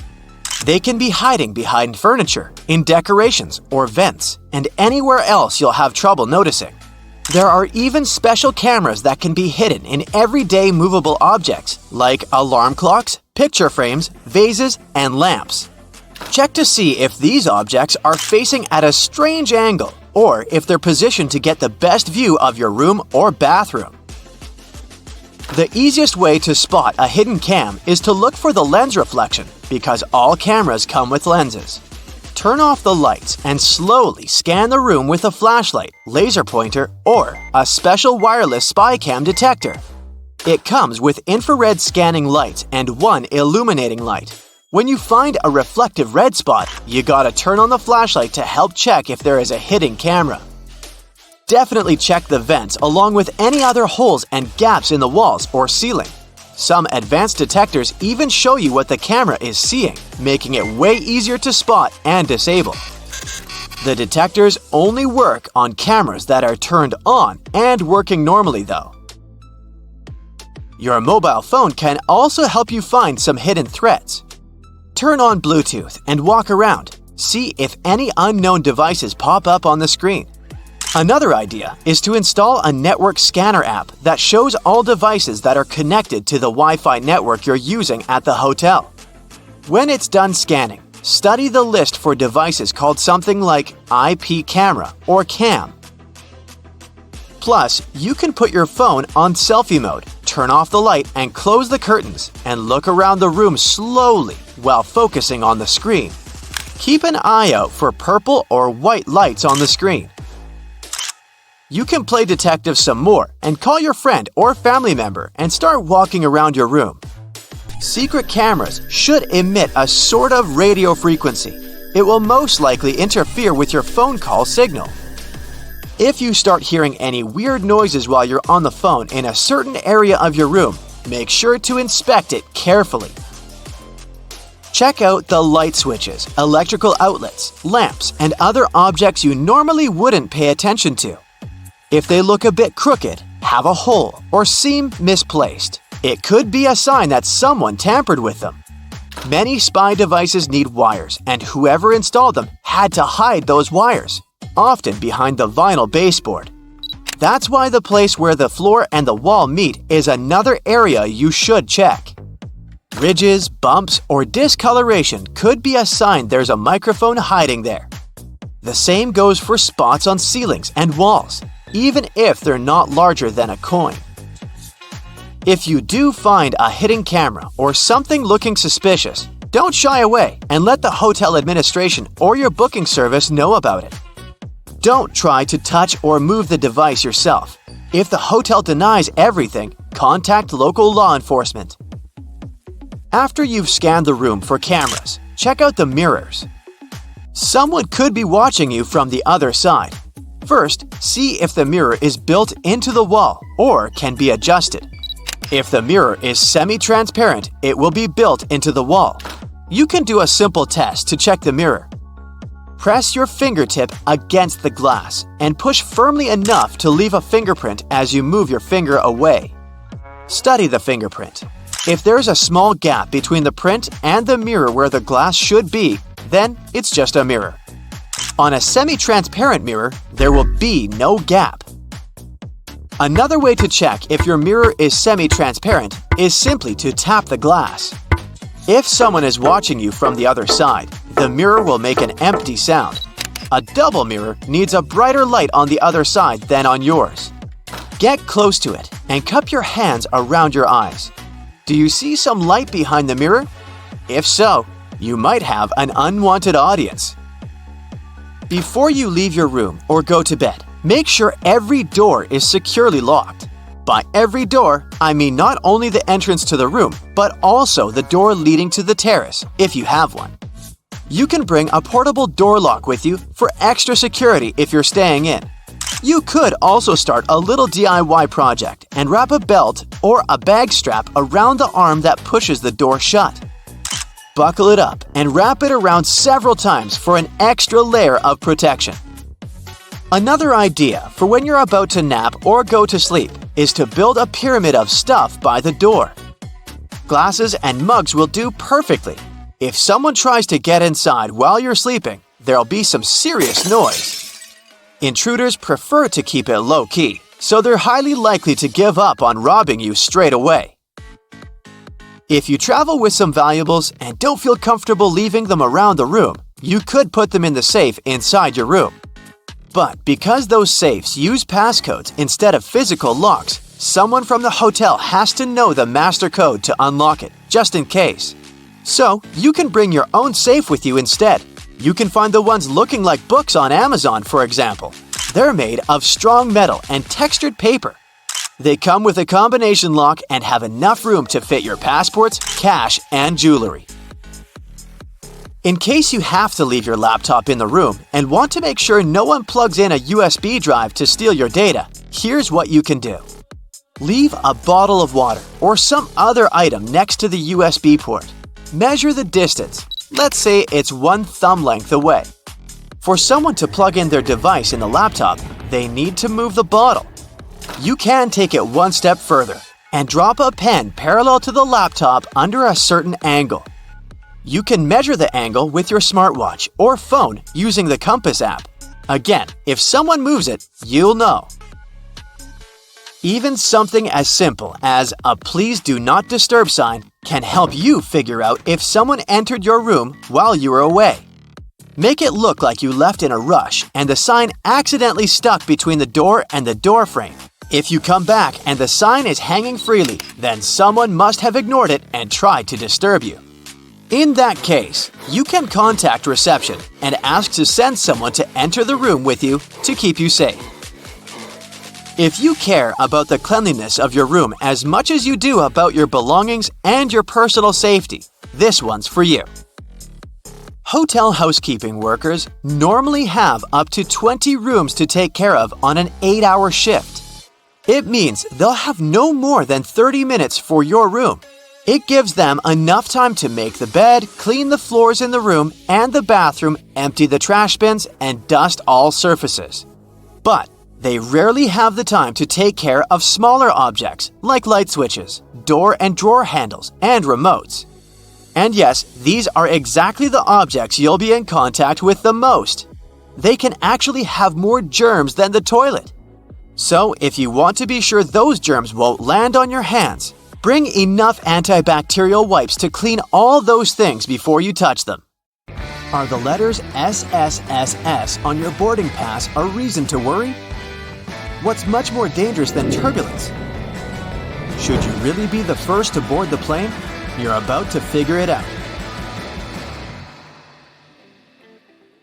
You might have noticed that most planes have blue seats. There's no mystery here. Airlines opt for this color because it's considered to have a calming effect. This color supposedly puts passengers at ease and helps even the most nervous flyers to relax. But there's also another, more practical reason. Stains, dirt, and scrapes are less visible on dark blue fabric. Never throw your boarding pass away in a public place. It contains tons of your sensitive information, including your name and frequent flyer number. This, in turn, may allow someone else to check your future bookings, change your seat, or even cancel your flights. So the best way to deal with the boarding pass for a flight you've already boarded is to take it home and feed it through a paper shredder. By the way, if you ever see the letters SSSS or S on your boarding pass, get ready for additional security checks. Instead of these letters, there may be a checkerboard pattern. Anyway, if you have any of these marks, your carry-on luggage can also undergo a thorough inspection. Why might they choose you for secondary screening? Some of the criteria are making a one-way reservation or paying cash for your ticket. In some cases, the selection is absolutely random. Look, your gate is open and the boarding has started. Wait, where are you running? There's no need to hurry. The trick experienced Globetrotters use is always board last. For one thing, you don't have to waste time standing in line. Then, there are fewer people on the jetway and in the aisle. and you spend less time on the plane. No one is going to take your seat anyway. There's one exception though. If you have a bulky carry-on bag, it may make more sense not to board last. Otherwise, the chances are high that all the overhead bin space will be occupied by the time you reach your seat. And then your bag may end up in another part of the plane, and you'll have to wait till the other passengers disembark before you get to your luggage. Duh! Before takeoff and landing, flight attendants usually flip a small switch on the bathroom door. This prevents it from flying open when it's not supposed to. With the same ease, a flight attendant can open the door when someone is inside. Look, they only need to lift the lavatory sign and move the knob into the unlocked position. Pilots don't worry about turbulence. That's because they know that there is a thing way more dangerous than any turbulence. It's an updraft. In most cases, turbulence only drops you a couple of feet down, even though it might feel as if you're falling from the top of the Empire State Building. If the turbulence is strong enough for the pilots to ask flight attendants to sit down, the plane can go 10 to 20 feet down. The most extreme white-knuckle turbulence is super rare. But an updraft is a big air mass, part of a storm or some other weather phenomenon, moving upwards. Pilots don't see updrafts on their radars at night, and when a plane hits one, it feels like driving over a huge speed bump at 500 miles per hour. An updraft is also extremely treacherous because it can push an aircraft upward to dangerous altitudes. Modern planes have a special system that detects other aircraft, mountains, and different solid objects in their path. 10 miles away from another plane, and a voice in the cockpit starts chanting, "Traffic, traffic." 5 miles closer, and the same voice begins to give pilots the directions. Airplanes can operate with one engine, even during takeoff and landing. Both engines failing simultaneously is almost unheard of, but even then, a plane wouldn't drop from the sky like a rock. Pilots would have up to 20 minutes to find a suitable place to land. The way the cabin is pressurized has a great effect on your taste buds. You lose up to 30% of your ability to taste sweet and salty things. In other words, it's not that airplane food isn't tasty, you just don't feel its flavor. That's also the main reason why airline catering companies add extra salt and spices to the dishes they cook. But you know what may help you? Noise-canceling earphones. For some reason, that probably has a scientific explanation. Cutting off all that noise around can help your taste buds. Each of those dings you hear during the flight has its own meaning. In most airlines, a boing soon after takeoff indicates that the landing gear is getting retracted. 3 dings in a row means more urgency than just one. A high-low ringtone informs crew members that their colleague needs them in another part of the plane. 3 low chimes means some serious turbulence ahead. Crew members are supposed to put away meal carts, take their seats, and fasten their seatbelts. If you're a nervous flyer, pick a seat in the middle of the cabin. Turbulence mostly affects the front and rear parts of the cabin. The middle section, which is over the wings, doesn't shake so much. Pilots and co-pilots eat different meals. The reason for this precaution is very simple. Imagine both pilots having the same dish and getting food poisoning. In this case, neither of them will be able to control the plane. If they still want to have the same dish and won't agree to have anything else, there's a safety net.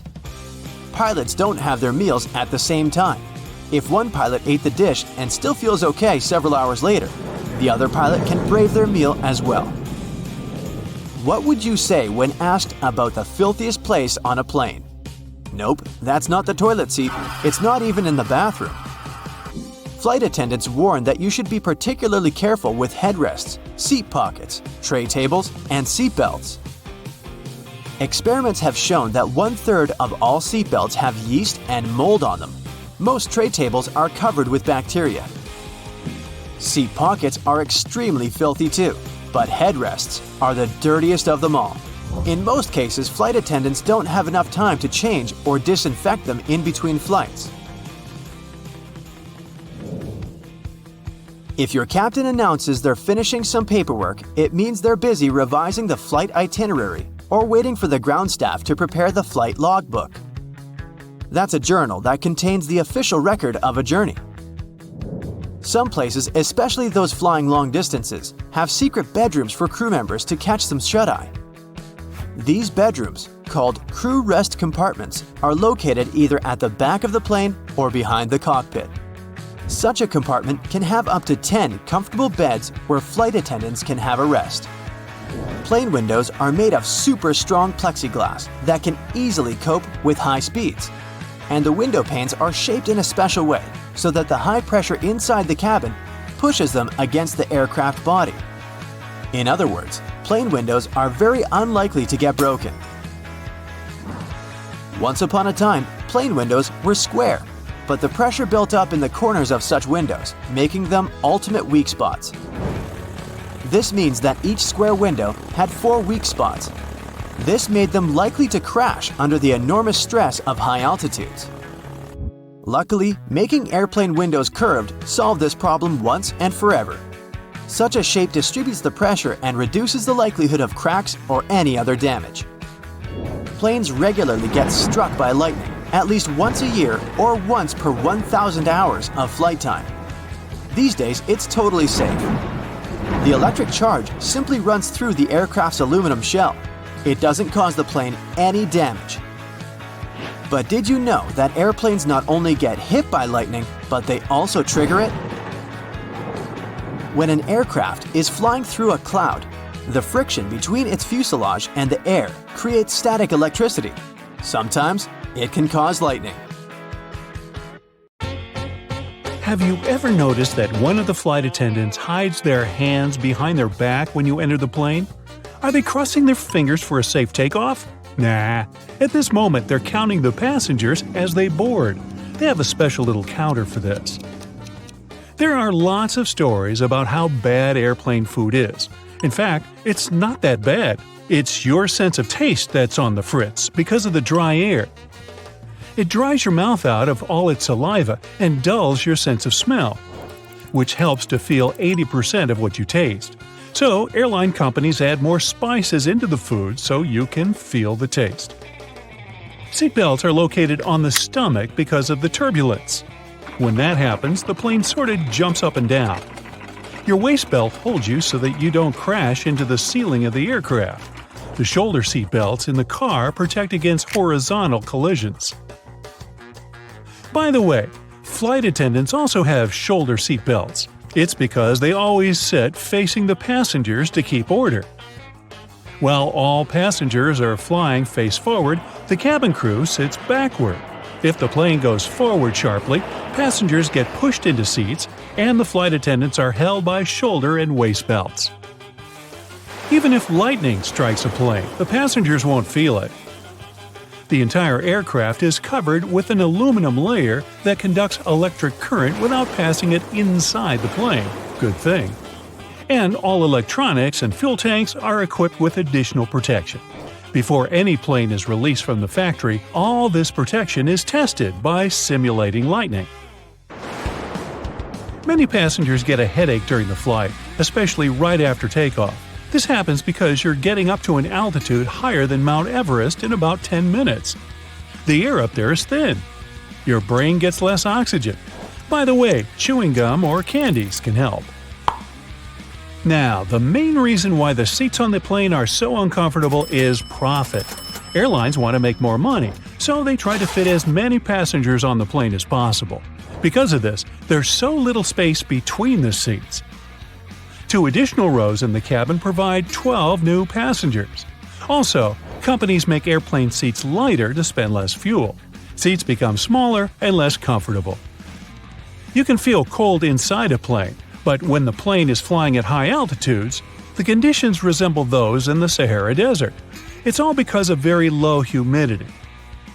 Every hour of flight, your body loses a lot of liquid. Stay hydrated, but only choose bottled water. Many companies don't show movies because they can make passengers too sad or emotional. Even if a movie doesn't have a dramatic story with incredible characters, it can still be heartbreaking for passengers. The thing is that our body experiences stress, and we take everything close to heart because of the lower oxygen levels. Also, we're sitting in seats at a high altitude and very far from home. Our brain realizes we're out of control of the situation. This feeling of helplessness can throw a person's emotions out of whack. So, companies only show positive movies and comedies. Some passengers say they feel like they can't think straight during the flight. This happens because of a lack of oxygen, so your mind isn't in top form. Well, better not do any important tasks or make any important decisions. Your corneas are the one part of your body that doesn't have a blood supply. The only way they get oxygen is from the air. So, worsened eyesight and dry eyes are common problems on airplanes. The best solution here is to take with you eye drops along with gum. That worsened vision is the first reason the crew dims the lights and asks you to open the windows during nighttime takeoffs and landings. Your eyes need to be adjusted to the dimness in case of an emergency. The second reason is the plane crew needs to be able to see out the window. There's a theory that hair grows faster during the flight. Some people notice that little stubble appears on their faces after the flight, even if they shaved a few hours before they got on the plane. Anyway, this theory is not confirmed. Some say the cabin pressure, lower temperature, or even heightened stress levels can accelerate hair growth. If you experience stress and get nervous right after you step on the plane, your best solution can be a little training. Go to the gym or make a set of squats before boarding to prevent stress. Also, a good workout compensates for the hours you spend sitting still. Airlines lose and send in the wrong direction several million lost bags a year. Almost half of the lost luggage is lost because of transfer issues. They may not deliver your suitcase just because of lack of time. A plane can fly away before loaders put your luggage there. When this happens, they might carry these bags to another flight. And when your bag goes to the wrong place, it can be taken by other passengers accidentally. If you want to find your lost luggage quickly, take a photo of it in advance and then show it to the airport workers. You can also buy a special GPS tracker and put it in your suitcase. It works for 6 days, and you can use your phone to locate your luggage wherever it is. Airport staff take unclaimed luggage to a special center. If the owner doesn't show up within 3 months, the things inside the bags will be put up for sale in specialized stores.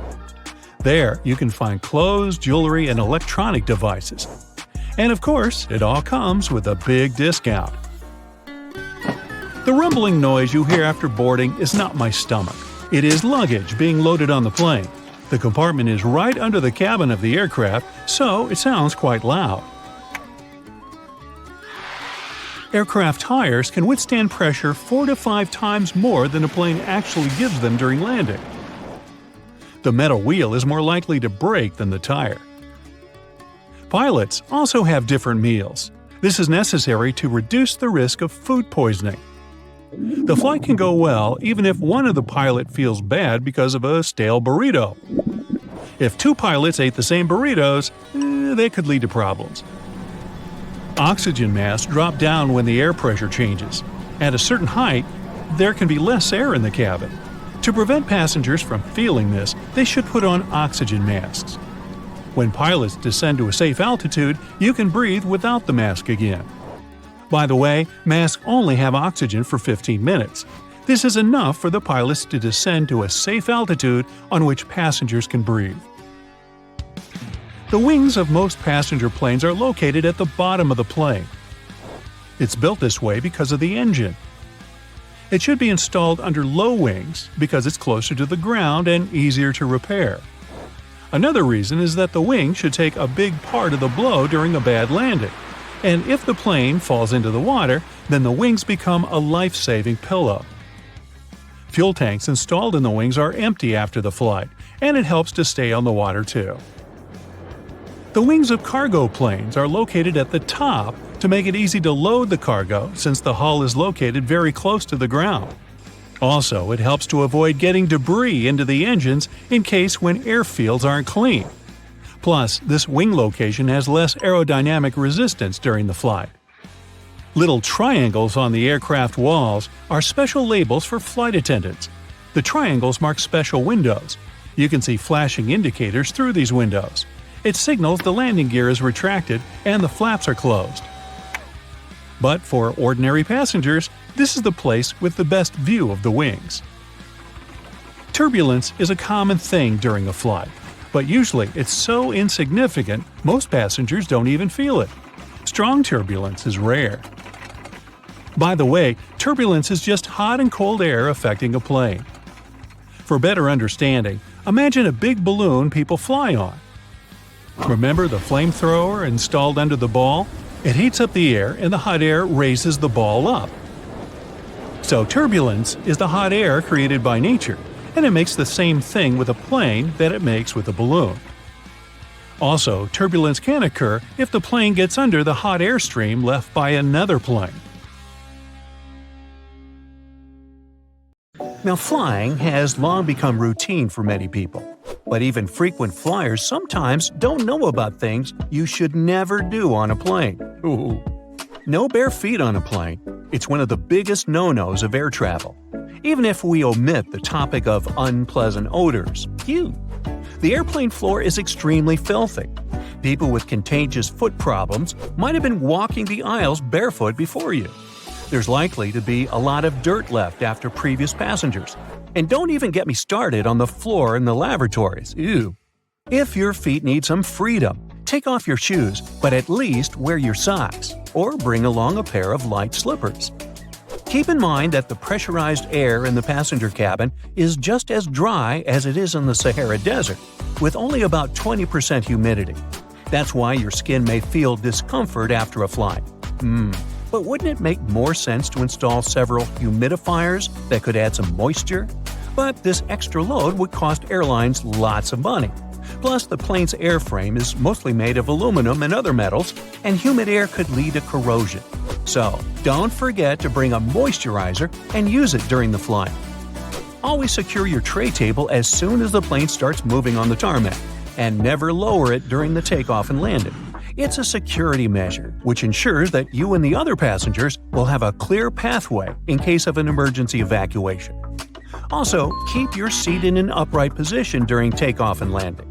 First of all, a reclined seat can seriously slow down an emergency evacuation, since it will block a person sitting behind. What's more, the more backward you're leaning, the harder it is to get into the brace position during an emergency landing. Now try to avoid snoozing during or right after takeoff and landing. For one thing, it's not the best thing for your health. The main problem is that the air pressure inside the cabin changes very quickly during these phases of the flight. This, in turn, affects the air pressure in your ears. It's important to be alert during this time to relax and open up your ears, for example by yawning or swallowing frequency. Chewing gum works for me. If you're sleeping, you can't do this, which can lead to permanent damage. And of course, there's a safety issue. Most accidents happen during takeoff and landing. If you're sleeping during these stages, you might not be alert and conscious enough if an emergency happens. Now, this next recommendation comes from the EPA, the Environmental Protection Agency. According to them, you might want to skip on hot drinks on a plane. The water used to make tea or coffee doesn't come from bottles, it's regular tap water. And water tanks on airplanes are often old and full of bacteria. In 2004, there was a study which found that more than 12% of water samples contained harmful bacteria. But if you still decide to have a cup of hot beverage on a plane, never pour coffee or tea on your own. Flight attendants are trained to handle this task in crowded aisles of a moving airplane and won't accidentally burn you or other passengers. Now, it's probably better if you don't order Coke on a plane. The cabin pressure, so low up in the air, causes a lot of foam. For apparent reasons, flight attendants don't want to serve you a cup filled with froth. That's why they'll fill only half the cup, then wait for the bubbles to settle, and then finish pouring. That can take ages. Keep your air vent open. This way you'll minimize the spread of germs. Planes have high-quality air filters. They'll catch up to 99% of all airborne germs, so you should be safe there. But make sure to wipe that tray table. With 8 times more bacteria than the toilet flush button, it's the dirtiest place on board. Another thing you should avoid is leaning your head on the window if you have a window seat. You never know who occupied your seat before you, and, in any case, the glass is likely to be covered with germs. Say no to backless sandals and high heels on a flight. I do. There are very serious safety reasons for such a request. The first is that both these types of footwear make it very difficult to evacuate the aircraft fast. If you wear high heels, you will anyway have to leave them behind in case the crew is using emergency slides during an evacuation. The heels are very likely to damage the slide, so off they go. Now ask yourself, do you really fancy running away from the airplane barefoot? I'll answer that for you. Nope. Instead, wear sturdy shoes with a solid sole.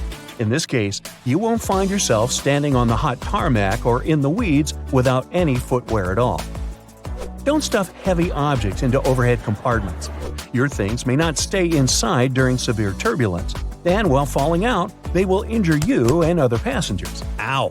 That's why, if it feels difficult to lift something into the overhead compartment, better put it under the seat in front of you or elsewhere. Now, don't blame the pilots for the hard landing.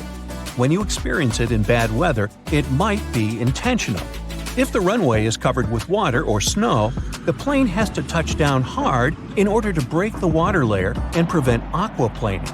Otherwise, the water can perform the role of a lubricant, and the plane won't be able to brake or respond to any control.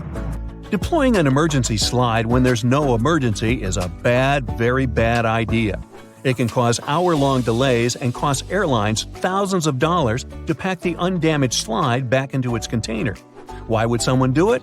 Apparently, some think it'll help them get off the plane faster. Well, they're an idiot. Don't be one yourself. Just keep in mind that it doesn't work this way. Don't ignore the instructions of the cabin crew to open window shades during takeoff and landing.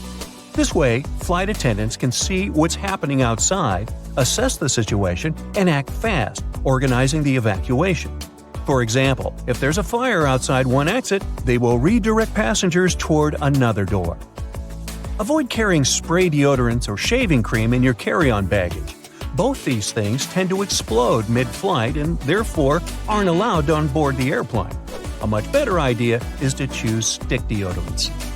You also mustn't keep power banks in your checked luggage, and if you want to bring one on board, its capacity shouldn't be more than 20,000 milliamps. Besides, you shouldn't use them during the flight since they might catch fire.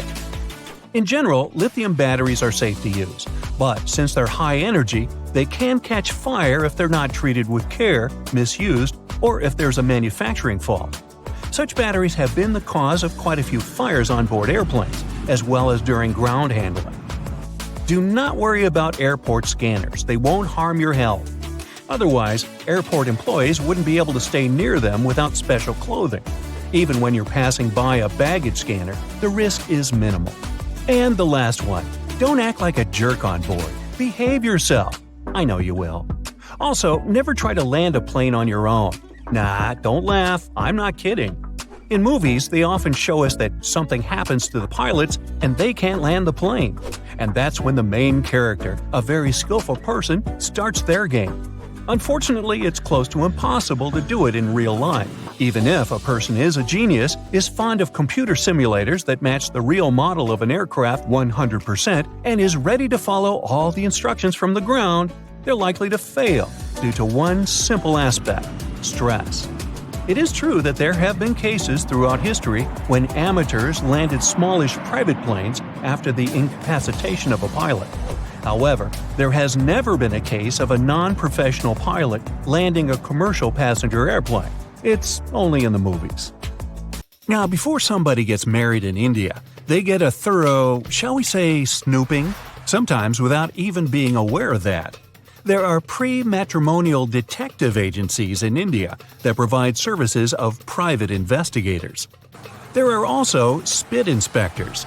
These people, also known as nuisance detectors, catch and give fines to those who litter or spit in public.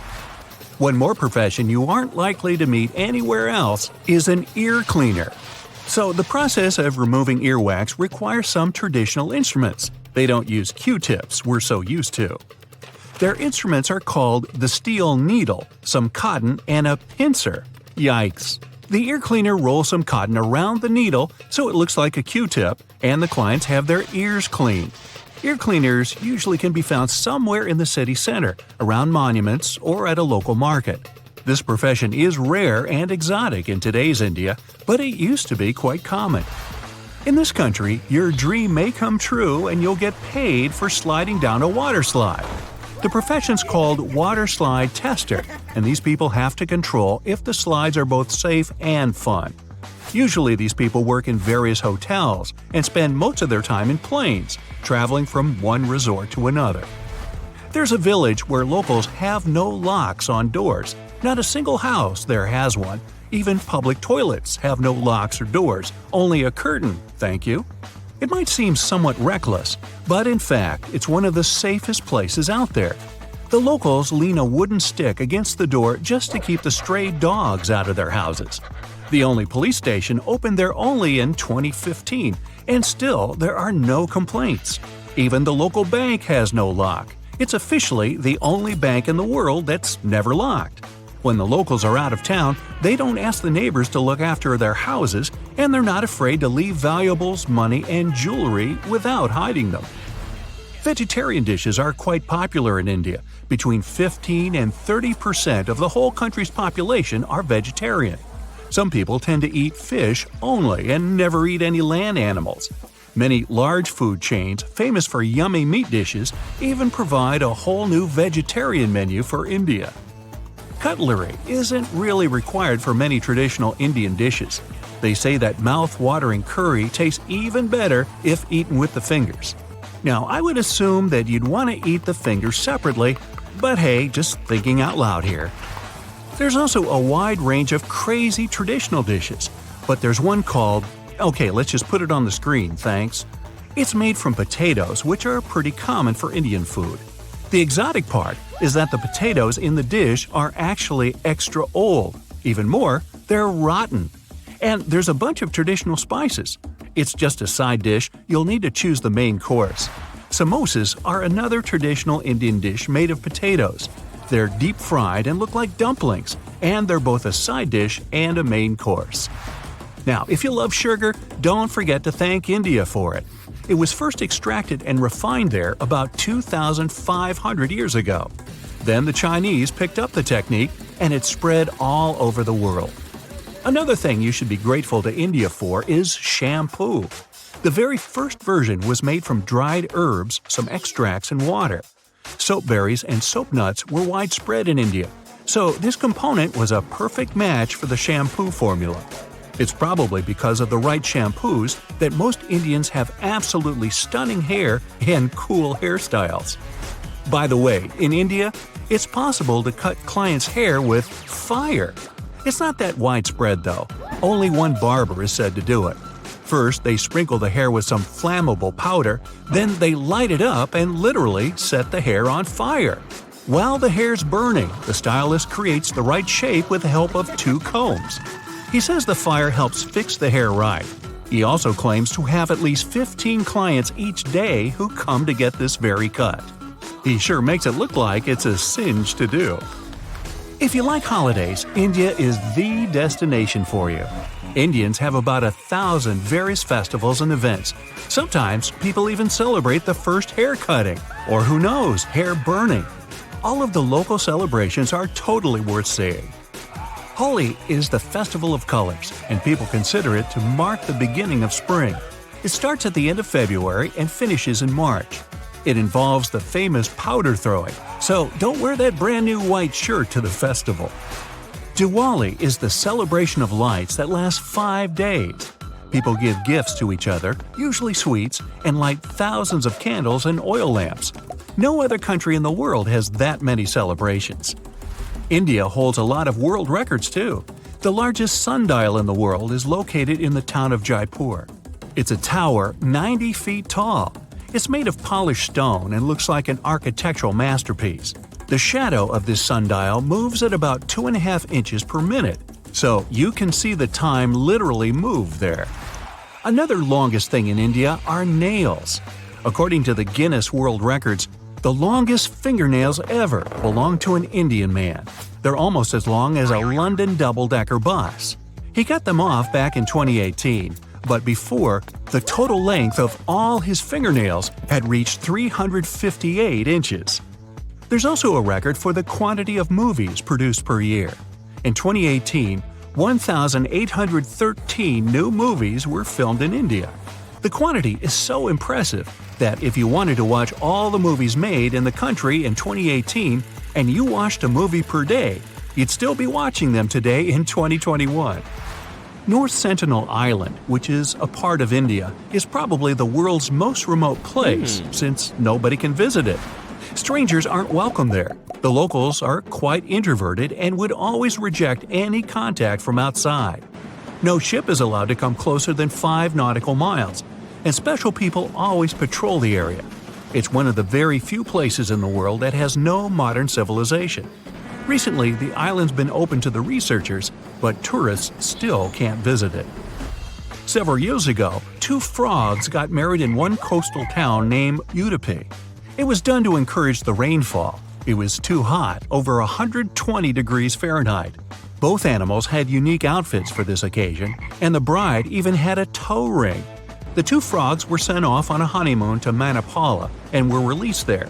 Sadly, each of these guys had to go their own way a couple of months later because the locals had to stop the downpour that started soon after their wedding somehow. There are not 4 but 6 seasons overall here. According to the North, West, and Central Indian calendars, Indian spring is in March and April. Next comes summer, also known as hot season. It starts in May and finishes in June. It's also one of the marriage seasons. Next comes monsoon, also known as rainy season. It starts after the summer solstice, usually in July, and lasts throughout August. Next comes fall, which spreads from late September to mid-November. After fall, they have a pre-winter or simply cool season. The real winter or cold season starts in January and goes on until February. In fact, there are many more other calendars in India, but all of them have 6 seasons with slight differences. The Statue of Unity is actually twice as tall as the Statue of Liberty, reaching 600 feet. It was opened to the public only about 2 years ago, back in 2018. The statue consists of 5 parts, but only 3 of them are accessible to visitors. The first part starts at the statue base and finishes at the shins. This zone has 3 levels and includes the exhibition area, a garden, and a museum. The second part reaches up the statue's thighs. The third one has a viewing spot at a height of 500 feet. The fourth part is the maintenance area, and visitors can't get there. Finally, the 5th one comprises the shoulders and head. In the first 11 days after its opening, almost 130,000 tourists came to see this colossal statue. That's more than the population of the capital of Kansas, Topeka. Apparently, a whole lot of people showed up Topeka at this statue. Yeah, pun intended. You know how they say, when in Rome, do as the Romans do? Meaning, in Rome, you need to make sure your goldfish has a deluxe bowl to live in. In Nigeria, don't you dare to bring your own wheelbarrow. And perish the thought of adding as much mayo as you want to your dish when you're in France. Yep, bans around the world may be surprising, to say the least. Number 1. You will never see a good old doorknob in Vancouver, Canada. Some time ago, the city changed its building code to require the use of cool and sleek door levers instead. This change is all about making buildings more accessible and easier to use. Not only new buildings are getting a new makeover, even Vancouver's historic City Hall had its fancy Art Deco doorknobs replaced with shiny gold levers. But it's not that you can't legally have it in your house. There isn't a team of doorknob police coming to your house to confiscate your knobs. You can keep them as long as you like. Number 2 comes with a GeoGuessr tip for y'all. If you see this chair in the picture, it means it's 100% not in Basel, Switzerland. It's called a monoblock chair, and it's special. You see, most objects give away clues about when and where they're from, like the shape of electrical outlets or the labels on your shampoo bottle. But the monoblock is context-free. Some people call them one of the world's most perfectly designed objects, while others say the homogeneous nature of the chair is disturbing and the real evil of globalization. But why is it banned in Basel? Turns out the authorities just want the city to be pretty, and the chair design isn't to their liking. Right, If you want to keep one in your backyard, feel free, but they've been a big no in public spaces since 2008. 3. If you were ever thinking of bringing a wheelbarrow to Nigeria, I've got some news for you. Don't even try. Should you need it for some reason during your stay in Nigeria, just buy one there when you arrive. The authorities won't let you bring your imported wheelbarrow across the border. Why? Well, they're all about supporting their own manufacturing industry, so they want to give their local wheelbarrow makers a chance to shine. At number 4, we've got China, where the authorities decided to put a stop to time travel. Wait a minute, it's not what you think. No time travel machine has been invented. The ban is on TV shows and movies. By the way, it's not something new. The law was introduced in the early 2010s. Apparently, the big shots in charge want to keep things real and are not too keen on distorting historical events. They say some scripts are getting a bit too wild, making up myths, promoting superstition, and disrespecting the country's past. 5. Coffee pods. They've become super popular because they make brewing coffee so easy. But Hamburg, Germany doesn't seem to be a fan of those pods. Around 8 years ago, they took a stand by banning plastic coffee pods from authorities' offices. These little pods are made of various materials, making recycling a real challenge. While it's true that these coffee capsules can create a lot of problems, they're still loved by many. In fact, they've become a big hit in the US and Europe, making up a chunk of the coffee market. Hamburg is hoping to lead the way in showing people just how wasteful these pods really are. Number 6. Chewing gum. It has been banned in Singapore since 1992. The ban was put in place to stop people from sticking gum in all sorts of weird places, like subway doors, lock cylinders, and elevator buttons. Yuck. But costly train shenanigans were the last straw for the authorities. The ban was put in place after some serious gum incidents on the Mass Rapid Transit or MRT trains in the late 80s. Some mischievous pranksters have been gumming up the works on MRT trains by sticking chewing gum on the door sensors. That caused a sticky situation and messed up train services. And there you have it, chewing gum got completely banned. Now, just a note here, yep, these are gums prescribed for therapeutic or dental reasons. And yep, they're still allowed. Also, don't get this whole ban wrong. It's not illegal to chew gum in Singapore. So if you come there as a tourist, you can bring in a little gum for personal use if you're traveling. Just do not stick it under this nice park bench, okay? What will create you a ton of troubles, though, is importing and selling chewing gum. Iceland is number 7 in our ban hit parade. Back in 1994, Reykjavik was like, no dogs allowed. It wasn't because they were all about cats, it was to stop this nasty tapeworm from spreading. The disease was serious business, causing all sorts of health problems.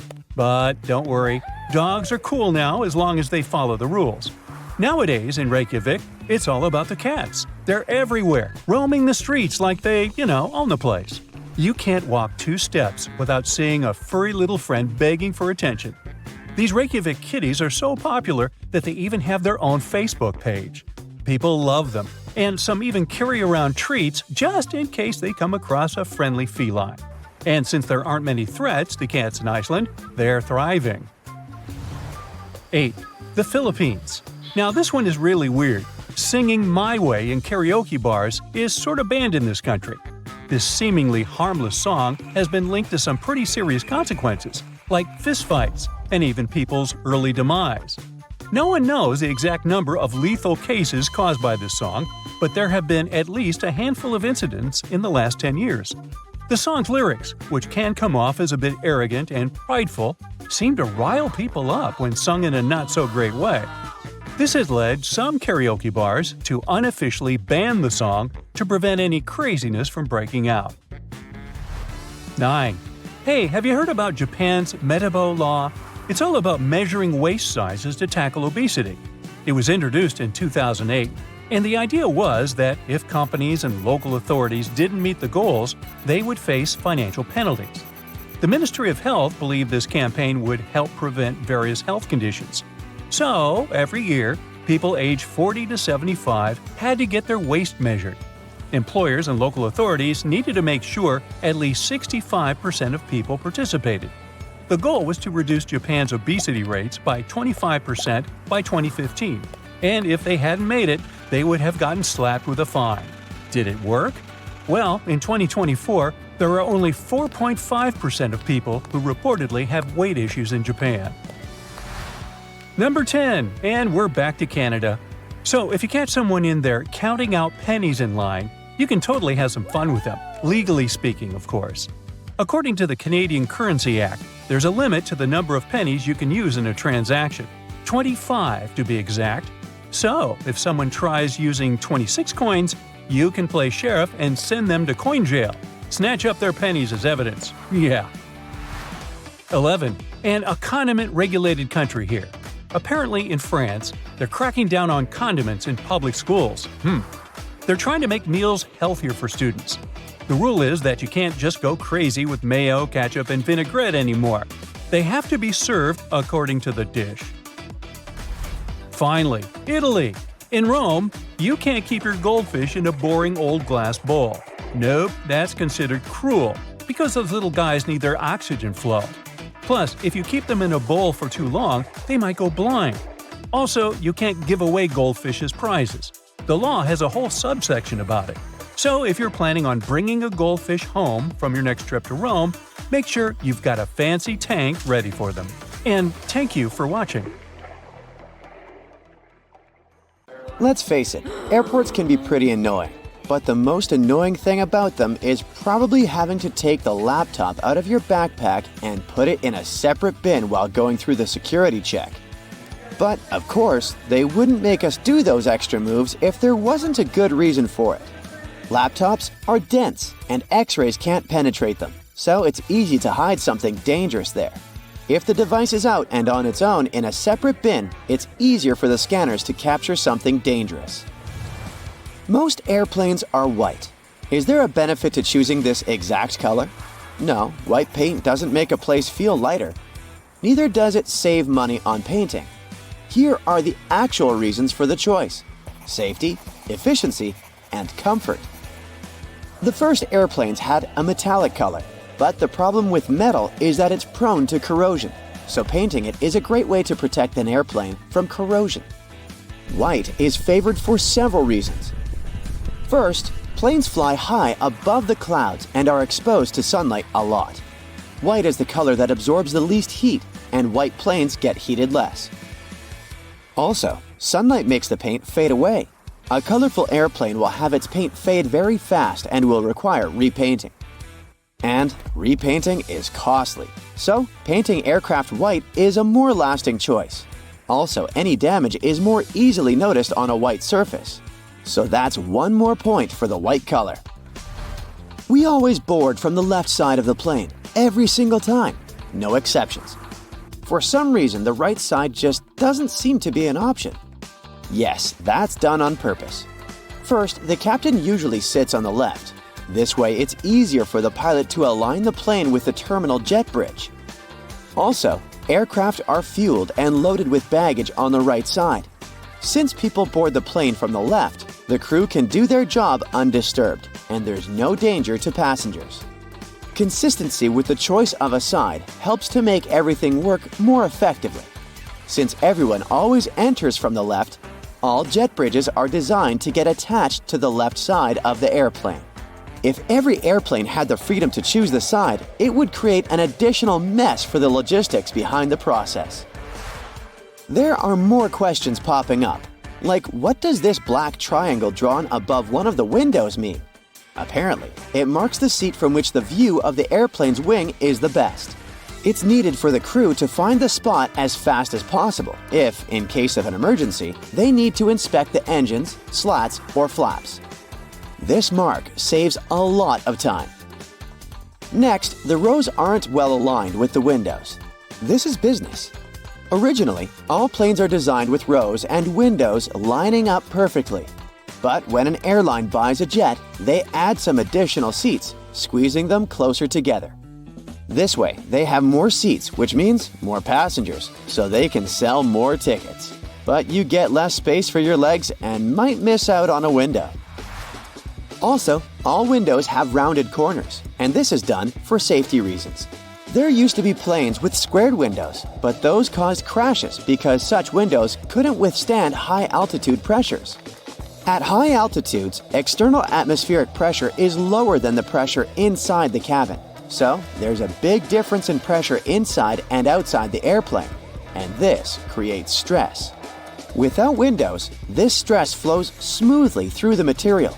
A squared window becomes an obstacle, and the flow of stress needs to change direction. The pressure builds up in the corners, leading to cracks. As a result, such windows break. Oval windows allow the stress to flow more smoothly without disrupting them too much and preventing stress concentration. So, oval windows are safer. The glass used in production is stretched acrylic glass, and there are 3 separate panes of it. This is done as a security measure in case there is a breach. This way, at least one pane will remain intact at all times. Have you ever noticed those small holes in the windows? The tiny hole is actually only in the pane that's in the middle. Its task is to regulate the huge pressure difference inside and outside the cabin. This way, the outer pane can handle the load. If the outer pane breaks, the middle one, even though there's a hole in it, will be able to keep the window intact. Also, that hole prevents the windows from fogging up. Now, let's say you want to relax and watch a movie. Luckily, there's a pair of headphones. But they're weird. They have a 2-pronged plug. No, this is not some kind of advanced technology. This is a witty move to prevent theft. If you can't use them anywhere else but on the airplane, no one will have the urge to snatch them away. Outside the airplane, they're basically useless. And then they bring food. There are people who love airplane food and people who aren't very fond of it. But most will agree that food does taste different in the air. Turns out, it's actually a thing. Low air pressure, lack of humidity, and background noise that we have at high altitudes change the functioning of our taste buds. They become less sensitive to sweet and salty foods, so airlines have to use more seasoning. Have you ever wondered what would happen if someone opened an airplane door accidentally? This wouldn't end well. It would be very dangerous to say the least. More specifically, soon there would be a lack of oxygen in the cabin. But gladly, no one can open that door accidentally. The pressure difference between inside and outside makes it almost impossible. It would take some immense strength to open it. The doors are designed to open on their own in case of an emergency. Speaking of safety, during takeoff and landing, the crew dims the light in the cabin. This is done for a good reason. This way, in case of emergency, you will see everything more clearly. Your eyes will get used to the darkness, and you'll have an easier time evacuating. Now, about pilots. They always wear those cool sunglasses, but the purpose is not to look cooler. They're used to protect the eyes. Throughout their career, pilots have to take care of their vision, but the problem is that it's not an easy task when you're a pilot. The damaging solar radiation that our sun emits is filtered out by the Earth's atmosphere, so the sunlight isn't very damaging to you if you spend most of your time on the ground. But it's different up in the sky. There's less air there, and the brightness is way higher. And with every 1,000 feet of elevation, the solar radiation is around 5% stronger. On average, aircraft fly at an altitude of 35,000 feet. This means that the amount of UV radiation is 175% greater than on the ground. This is very damaging to any person's vision. The large amount of time pilots spend in the air makes them vulnerable to different eye problems. And having eye problems can cost a pilot their career. So, wearing sunglasses is a crucial thing for them, and these sunglasses must be of the best quality. They should minimize the impact of sunlight and withstand UV rays, providing 100% protection for the eyes. Also, they can't be polarized, since polarization can mess with the perception of the cockpit displays. They should provide the best clarity, decrease eye fatigue, and minimize color deformation, so that pilots can see just like they would without their sunglasses on.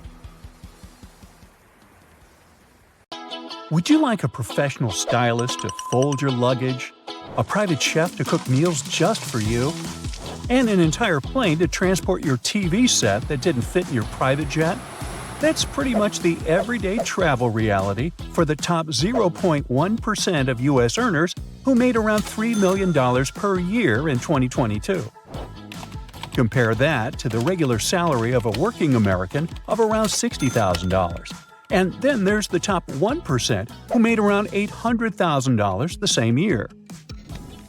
If you want to travel like the richest people in the world, forget about chilling at one luxury hotel with shampoo made of gold for 2 weeks. The latest trend in upscale traveling is surf and turf.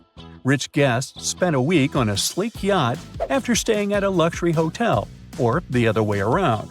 Boat sales have surged in recent years, and the rich love to charter sailboats for $25,000 a week to as much as $90,000. It's a great way to get away from the common folk, you know. Everything is pre-planned by their travel agents, so they don't have to worry about a thing. The ultra-wealthy can often opt for private islands or buy out entire hotels. For instance, a villa on a private island off the Cannes coast in France will cost you around $290,000 a week. It's in high demand, a reasonable price to pay for the absence of neighbors or traffic. And if you do miss the hustle and bustle at some point, you can always hop on a speedboat and dance the night away at one of the luxurious beach clubs. In 2023, Greece became the top destination for the richest 1% of travelers. Paros Island was the most mentioned new favorite. Italian Sicily lost its charm to them because it's overvisited by the White Lotus fans. And it's not just about the Four Seasons-operated San Domenico Palace, where the show is based, but the entire island. For winter fun, there's always Aspen and ski towns in the European wonderland, like Switzerland and France. They have exclusive hotels, Michelin-starred restaurants, high-end shops, and chalets that look richer and more luxurious than an average family house. If there's no natural snow, the artificial snow system solves the problem. Some of the best hotels have direct access to lifts that take guests to the main skiing slopes. For those who aren't fans of the European resorts, there are always the Seychelles, where you can rent a villa for about $11,000 per night at a private island resort. George and Amal Clooney like to come here. Those who don't find it cool or exclusive enough go to Antarctica by private jet from Cape Town. The trip that lasts less than 24 hours costs $195,000. Richard Branson prefers to take his vacations to a private Necker Island, is part of the British Virgin Islands, and has some beautiful wildlife around it to explore. Guests rent the whole place for $80,000 per night. There's enough room for 34 people, but not all billionaires like to share, you know. People who are among the world's richest like to be at events where they can meet like-fortuned ones. Events like the World Economic Forum in Davos, where a standard steak will cost you $150 and a drink will be $40. Then there are horse races, Miami or Singapore yacht shows, or Dubai International Boat Show. For those who love movies or showing off their lavish dresses, the Sundance Film Festival in Utah, the Cannes Film Festival in France, or Venice International Film Festival in Italy could be good options. Sports lovers travel to events like the US Open Golf Tournament and other golf cups, the Wimbledon Tennis Tournament in the UK, the Melbourne Cup in Australia, or the Monaco Grand Prix for those who love speed and expensive cars. Those who can't live without style and like to be trendsetters don't miss fashion weeks in New York, London, Milan, and Paris. For music and crazy luxurious building lovers, there are always opera balls, like the one in Vienna, Austria, or La Scala Opera House opening night in Milan, Italy. And then, of course, there are special events like birthdays. When she was turning 22, billionaire Kylie Jenner rented a super yacht for over $1 million per week. An average person would have to save up for years to rent this vessel, even for one day. Okie dokie. So they need to find a way to get to their deluxe point B, right? Well, more and more people opt for private jets. You can fly at any time, even during restrictions on commercial air travel, to any place, and you won't have to choose between chicken or pasta when the flight attendant finally reaches your seat, 35D. There are around 22,000 business aircraft worldwide, and the number is only going up. Most of these jets are in the US, and Brazil takes the second place. Germany is the leader in Europe and only ranks 5th on the global list. Now, if for some reason they aren't traveling to their destination by a private jet and decide to share first class with other passengers, they'll at least need to ship their luggage instead of taking it on the plane with them. The luggage of the wealthy gets picked up from their door and awaits them at the luxurious suite or yacht on the other side of the journey. And if they want it to be done within one day, they need to pay hundreds of dollars for one bag. By the way, you don't expect them to pack their bags all by themselves, do you? It's much easier to hire someone for thousands of dollars to go through all that trouble. A professional stylist picks all the clothes that will look picture perfect and then rolls the items, puts them in bags, and makes lists of what's inside and what goes with what. The clothes aren't included in the stylist compensation, of course, so they add another 1,000 or 10 to the vacation grand total. Although the ultra-rich travelers can afford to rent any car while traveling, not all of them like to sit in a vehicle that belongs to someone else. That's why they choose to ship their own luxurious cars to their destination. It costs around $36,000 to fly a Porsche from Dubai to London with Emirates. It's enough money to buy a brand new family hatchback in the UK, but most billionaires don't like this type of vehicle. Some wealthy travelers don't trust commercial airlines and prefer to charter a cargo plane to transport their vehicles. Sometimes they take a whole bunch of cars, motorbikes, and other expensive toys. Covered trucks in the country of destination transport all this beauty to the client's address or a garage of their choice. Owners don't like stranger delivery drivers to add miles to their shiny vehicles. This whole delivery service costs several millions. Some cars have only sentimental value for their own and are worth way less than their deluxe delivery. One really well-off man even hired a cargo plane for his Samsung TV that couldn't fit through the door of his jet. Oh, rich people's problems. They can afford to eat at any restaurant in the world, but it would be too mainstream, so they prefer to bring their private chefs on vacation. These professional cooks know their clients' diets and health goals. For luxury travelers, consistency and routine are too important to trade them for public restaurants. For chefs, it's often a chance to travel for free and get a good salary at the same time. Sometimes the clients will even fly the family of the chef with them if traveling happens over the holidays.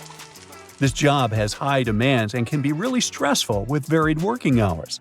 Sometimes they have to spontaneously cook dinners for 16 people or find rare ingredients at locations with basic grocery stores. And of course, everything they overhear during meals must remain a top secret. Welcome aboard our flight from London to Miami. It will take us 4 hours and 30 minutes. The weather in Miami is… Wait, did the pilot just say 4 hours and a half? It sounds like a dream, but it will most likely become our reality in less than 10 years from now. Boom Supersonic, an aircraft manufacturer, is working on a passenger supersonic jet called the Overture that will be able to carry 65 to 80 people at twice the speed of current commercial aircraft. One of the major American airlines is interested in buying around 40 planes. The plane that's going to cost $200 million has recently passed the wind tunnel tests. If all goes well, the first finished Overture prototype will roll off the line in 2025 and will travel at nearly twice the speed of sound. The plane will be able to show its top speed over the sea, so it should be ideal for transatlantic flights. And then, traveling from, say, New York to Paris should take no longer than 4 hours. But first, it will have to get all the official permissions to do it. Some people are skeptical about the whole passenger superjet concept as they remember the story of the Concorde. That high-end plane delivered people from London to New York in about 3 hours and serviced other transatlantic connections. The tickets cost a whopping $10,000 per seat, and passengers got access to a super exclusive lounge with lobster and Angus beef for lunch. The Concorde went on its final commercial flight in 2003. It was a huge fuel guzzler. Plus, there are many complaints from people living near airports about the noise it produced. The Overture is supposed to be more fuel efficient, lighter, and have better software to make it more aerodynamic. The noise might still be a problem though, because supersonic aircraft need aerodynamic engines, which are pretty loud. That will definitely change in the future, as planes have gone a long way since their first flight in 1903. Back then, the Wright brothers started the aerial age with a 12-second flight traveling 120 feet in North Carolina. The top speed at that time was around 30 miles per hour, but it still seemed pretty impressive. The world's first passenger airline service took off just 11 years later. The flight from St. Petersburg, Florida to Tampa, Florida lasted 23 minutes. Covering the distance by car around the bay took about 20 hours, so that was a great time saver. The tickets cost $5 and were sold out 16 weeks in advance, but the airline went out of business in 4 months. The new age in aviation began in the 1950s when they introduced the turbofan engine. It became possible as they started using temperature-resistant materials and complex air cooling systems. Planes also became lighter as they were made of composite materials. The wings have also improved over the years. The airfoil, that's the part thanks to which the air travels faster above the wing than below it, became a real game changer. Thanks to it, the planes keep a low speed during takeoff, which means they move smoothly and burn less fuel. The fastest plane in the world so far is North American X-15. It was rocket-powered and made of aluminum and titanium. A huge wedge tail helped it stay stable at that super speed. The rocket plane set the world's altitude record, reaching an altitude of 67 miles. Oh, and to make it even more impressive, it happened back in 1967. So, if it was possible back then already, why don't we all just fly rocket planes? Or at least supersonics, especially on long-distance flights? In terms of speed, passenger planes are still where they were 50 years ago. Mostly because speeding flights up would also make them way more expensive. Flying faster means burning more fuel. Plus, supersonic engines are expensive to produce and maintain. Another reason is natural forces. The winds affect the speed of a plane, and no technology can control the wind. A strong tailwind can help it move forward at a higher speed, and a headwind can slow the aircraft down. Planes mostly fly at altitudes of up to 7 miles. Up there, the air is thinner, which means there's less resistance and a plane can fly faster and save some fuel. Also, the lower temperatures make the jet engines more efficient. Another perk of flying through that part of the atmosphere is that it's less turbulent, so flights go smoother. Private jets can't fly that high. They're smaller, and their engines aren't strong enough to reach such an altitude, so they stick around to 15,000 feet. Ever notice those white trails that planes leave behind? Their official name is contrails, and they're like artificial clouds planes leave behind. When the plane reaches its cruising altitude, temperatures get quite low, about -67 degrees Fahrenheit, and the water turns into particles of ice. The higher the level of humidity is, the bigger those trails get, and you can see them long after the plane has disappeared. So, thick and long contrails can be a sign of an upcoming storm. Sometimes contrails can even be colorful. The droplets of water that are formed up in the atmosphere can freeze in different sizes. They all reflect sunlight at different wavelengths, causing the effect of a rainbow. When all the colors mix, it appears white, the most common contrail color. Airplanes don't take off with the wind, but actually against it. It's kinda like a kite. To make it fly, you launch it against the wind, and there it goes. That's because there are 4 forces of flight: lift, weight, thrust, and drag. The lift is generated because the speed of the air is higher above the kite than below it. The kite is pushed upwards. This is the lifting force. Going through a storm is one pretty scary experience, but is it really as dangerous as it seems? In fact, the most critical moments in windy weather are takeoff and landing. plane manufacturers test their aircraft and specify speed limits at which the pilots should move in different weather conditions. At some airports, the winds are pretty severe all year round, so landing can get pretty wobbly. It requires a real pro of a pilot to land when the wind strikes the runway. Sometimes, the wind unexpectedly changes its speed and direction. The pilot really has to know what they're doing to land when the wind direction changes. Otherwise, the risk of overshooting the runway is pretty real. Extreme heat is another weather condition that can stop a plane from flying. Airplanes fly by generating lift with their wings. The air below the wings takes the plane up. In extreme heat, an airplane can't produce that much lift. That's because hot air expands and becomes way less dense than cold air. With less lift, the plane may find it really hard to take off and fly. Electronics will unlikely respond well to extreme heat or humidity, and the AC system may fail. Smaller jets can't operate at a temperature of over 118 degrees Fahrenheit. Larger Airbus and Boeing planes perform the best below 126 degrees Fahrenheit. Those mysterious chimes you hear during the flight are a kind of a secret language the crew uses to communicate with each other. The chime you hear shortly after takeoff informs the crew that the landing gear is getting retracted. A single chime during the flight is a sign that one of the passengers needs the assistance of the crew. When they're serving meals and run out of food and drinks, they can ask their colleagues to share using a high and low chime combo. 3 low tones means serious turbulence is approaching, so the crew needs to buckle up. Have you ever noticed the flashing light in the cabin before takeoff? You have nothing to worry about. It occurs when the pilot disconnects a plane from the airport power supply and it switches to the onboard one. This rapid transition may cause flashing. Now, flight attendants are trained to notice some pretty important things about each passenger once they board the plane. Curious about what these are? Well, first and foremost, flight attendants are all about safety. So if you're following the rules and paying attention during the safety demo, you're already off to a great start in their book. But don't worry, they're not just looking for rule followers. They also want to make sure you're comfortable and have everything you need to enjoy your flight. One thing they notice right away is how much luggage you're carrying. If you're struggling to lift a heavy bag into the overhead bin, they'll probably step in and help you out. And if you're one of those people who insists on bringing a massive carry-on that barely fits in the bin, they might discreetly check to make sure you're not breaking any weight or size limits. Speaking of luggage, flight attendants can tell a lot about you from your suitcase. If it's covered in stickers from exotic locations, they might assume you're a seasoned traveler who knows their way around an airport.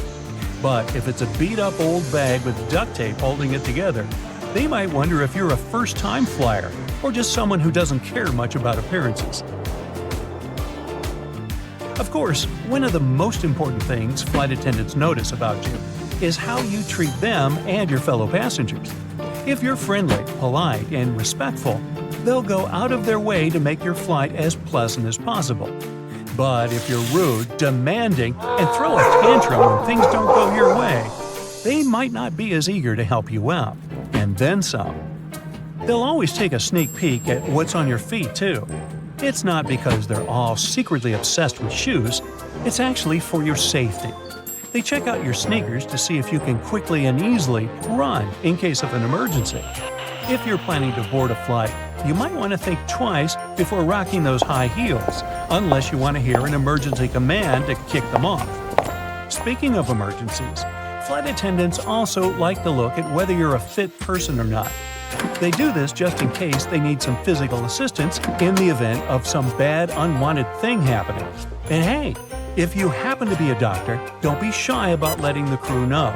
You might just be a lifesaver. Now, let's talk about food and drinks, my favorite topic.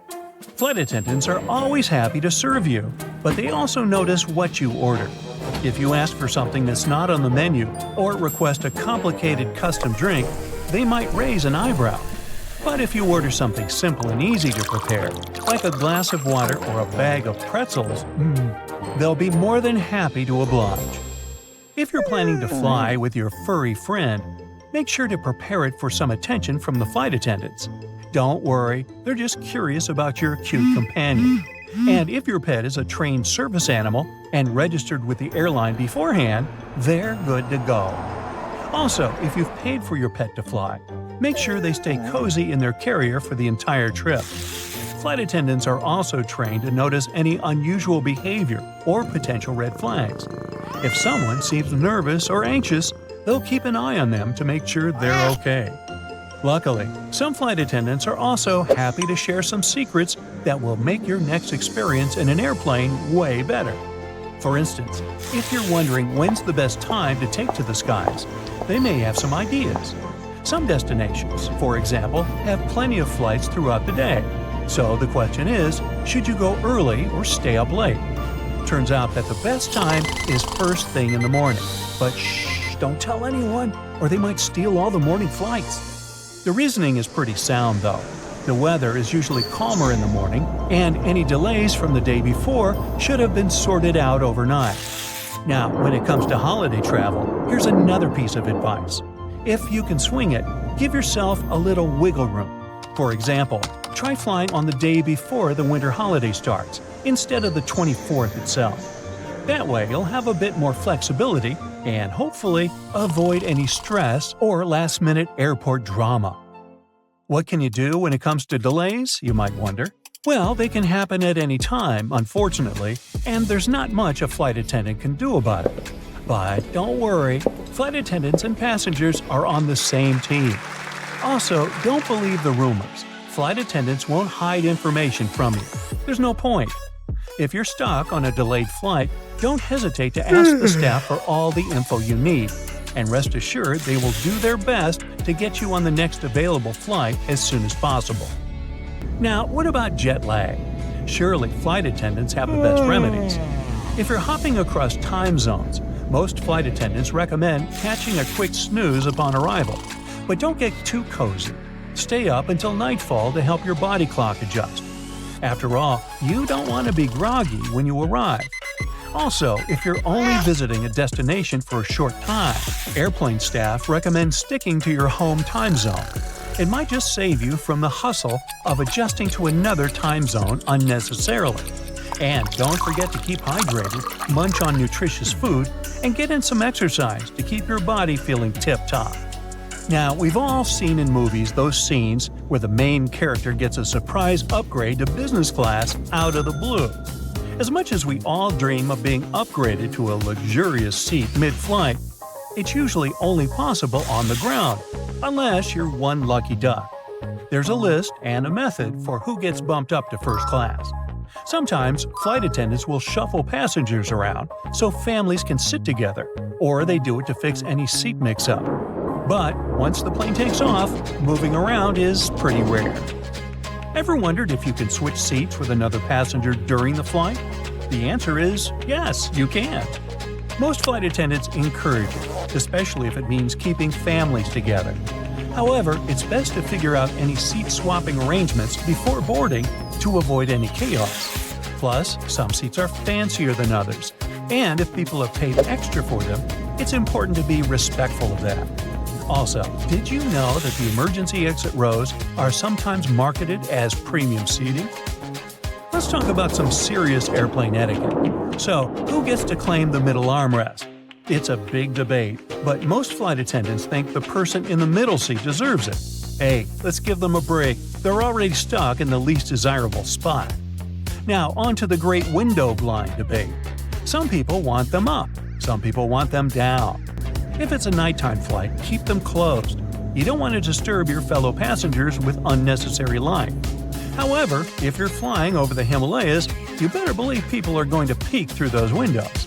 And let's not forget, blinds need to be open upon arrival for safety reasons. The crew needs to see outside in case of emergencies. Have you ever been curious about what flight attendants eat on board? Do they have the same food as the passengers? Turns out, they can have the same meals if they want to, but they don't always choose to. Some prefer to pack their own snacks, like hummus, apples, and popcorn, because the airplane options don't always keep them alert. They also focus on drinking lots of water and avoiding foods that might make them feel bloated, but they do indulge in airplane coffee. Some crew members even bring their own meals on board due to dietary requirements or to add to the festive vibe on holiday flights. I once saw a passenger give a tin of holiday cookies to the flight attendants. You can bet she got some extra special attention. So, it's pouring outside when you get on a plane. If you were in a car, you'd simply switch on the windshield wipers and the headlights after turning the key in the ignition. Do pilots do that? Airplanes spark so many questions, and it's time for some answers. Do planes have windshield wipers? Yes, commercial planes do, but they're only used during taxiing, takeoff, and landing. Once a plane reaches its cruising altitude, pilots turn them off. The plane's speed is fast enough to clear the windshields from rain. Wipers might be absent on single-engine airplanes because the propeller airstream blows strong enough to keep the water away. What happens when a plane loses one engine in flight? Actually, it goes, "Hey, has anybody seen my engine? It was just here a second ago." No, nothing special. The plane actually just keeps flying. There are certificates for planes flying over oceans or long distances that state how long they can do it. For example, the Boeing 787 can fly for more than 5 hours without the second engine. It's enough for pilots to plan a safe landing. Well, why is it so cold on a plane? The temperature on board averages 74 degrees Fahrenheit, about the same as in most office buildings. But you feel so cold because your body doesn't move much, producing less heat to warm itself. The crew doesn't turn the heat up because hot air can cause some passengers to faint during the flight. Do airplanes have horns? Yeah, and some of them have a whole trumpet section. Actually, yes, they do have horns, but pilots don't use it to scare away birds or get other aircraft's attention in the sky. "Hey, move over, buddy!" Actually, you can hear that high-pitched chime only on the ground when the plane isn't moving, like when an engineer checks something in the cockpit and wants to get the attention of a ground crew member. Why do planes leave white trails in the sky? It happens when the engine burns fuel. It ejects water and carbon dioxide that gets mixed with the atmosphere, and since the air is cold at high altitude and this exhaust is hot, the water condenses and may freeze, creating those white tails.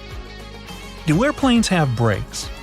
Yes, there are multiple disc brakes made of carbon steel material, similar to the ones in your car. But using them only isn't enough to stop the plane when it touches the ground. The braking system also includes different surfaces that slide out of the wings and disrupt the airflow. Can a plane door open mid-flight? The cabin pressure is the force that won't let that happen.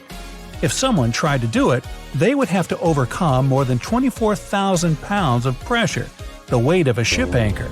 Plus, there are lock bolts deep inside the aircraft structure that hold the door in place. What happens when lightning hits a plane? Now, statistics say this happens to every commercial plane about once a year. But the aircraft's metal parts and lightning protection systems prevent electrical buildup.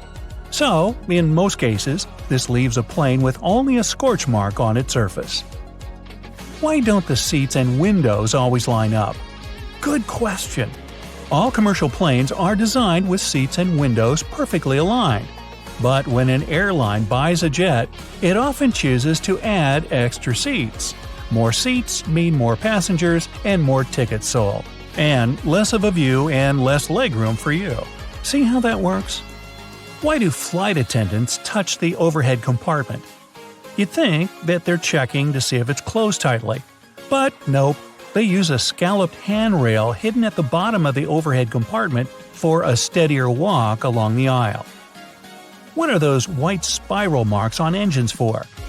Well, since the ground staff wear hearing protection, they can't rely on their ears to decide if it's safe to approach the plane.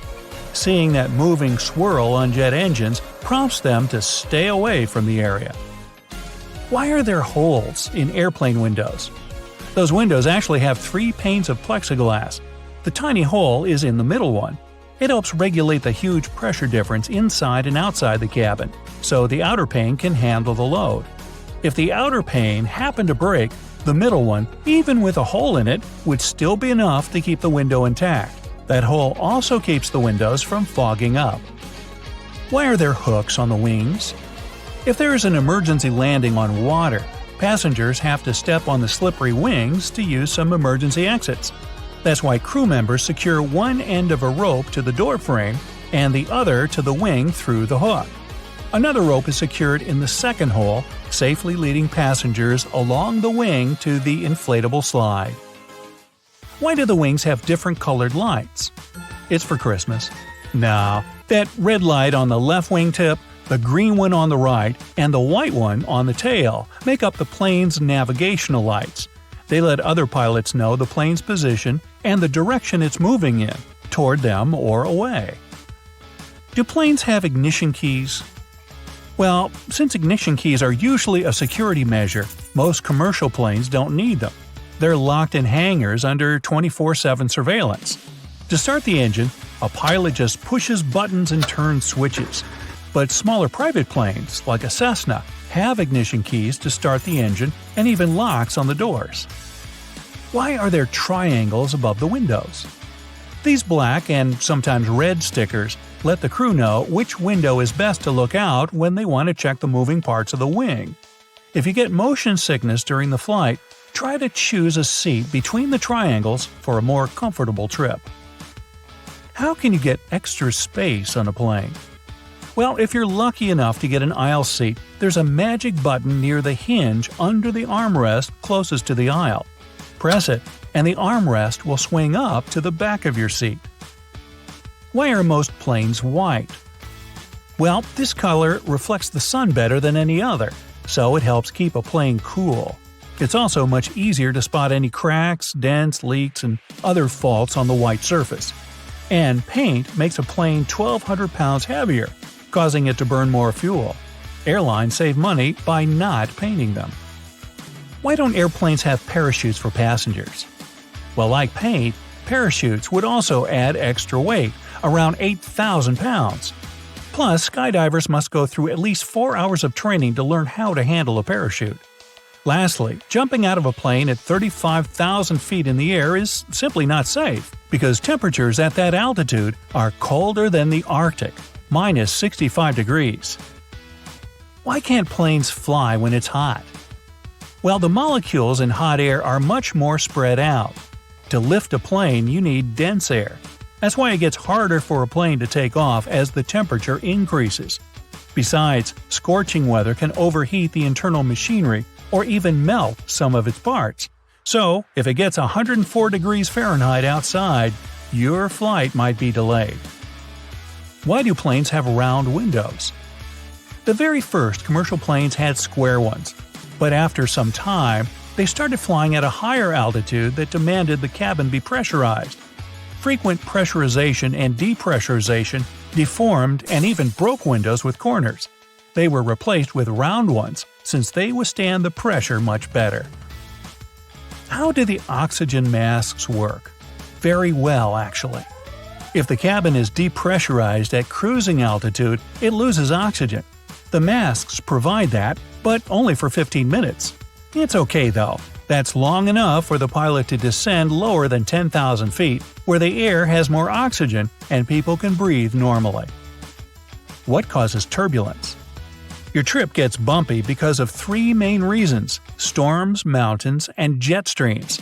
Just like an ocean, air creates waves when it meets a mountain, and sometimes it has nowhere to go but up in strong currents affecting a plane. Jet streams are bands of swift winds that appear when warm air masses collide with cold ones. Storm clouds push air away, creating unpredictable waves. Why do planes sometimes dump fuel? If there's an emergency landing, pilots must quickly get rid of excess weight, since they didn't burn it, and get to the destination runway as light as they should be. The lighter the plane, the softer it'll touch the ground, so no blown tires or fire. Why are the doors on the left side? Well, the captain usually sits on that side, so aligning the plane with the terminal jet bridge is easier. They fuel the aircraft and load baggage on the right side. If passengers are coming in on the left, it doesn't disturb those crews. Why do they dim the lights during takeoff and landing? It takes your eyes up to 30 minutes to fully adjust to a dark setting. Dimming the lights at night or dusk prepares them in case passengers need to make an emergency exit. They fade the lights during the day to save some engine power. Why are most plane seats blue? This color is psychologically associated with safety and reliability, so flight-weary passengers feel less anxious. Besides, stains and dirt are less visible on blue seats. Now we know! With a population of only 730,000, Alaska is home to almost 8,000 pilots. That's more than 1% of the entire state. There are 6 times more pilots and 16 times more aircraft per person than in the rest of the country. It might seem strange for most people, but flying is a big part of life in Alaska. Despite being the biggest state in America, bigger than the next 3 biggest states combined, it has one of the smallest networks of roads in the country. Only 20% of the land is accessible by road. So, having a boat or a plane makes it a lot easier to get from point A to point B. Being less built up has its advantages as well, though. Alaska has 16 national parks, more than 12,000 rivers, and around 100,000 glaciers.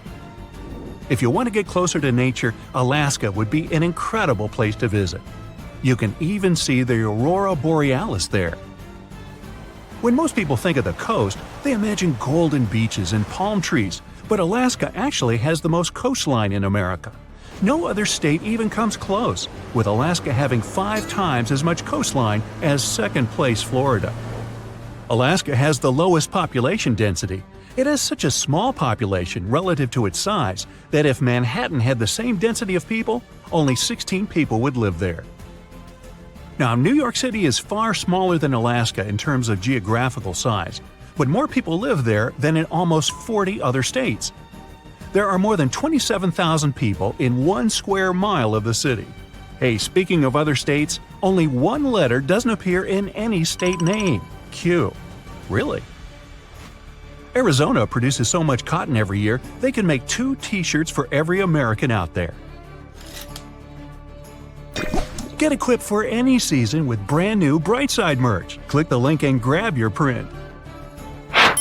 The Empire State Building is so big, it even has its own zip code, 10118. It's like a city of its own.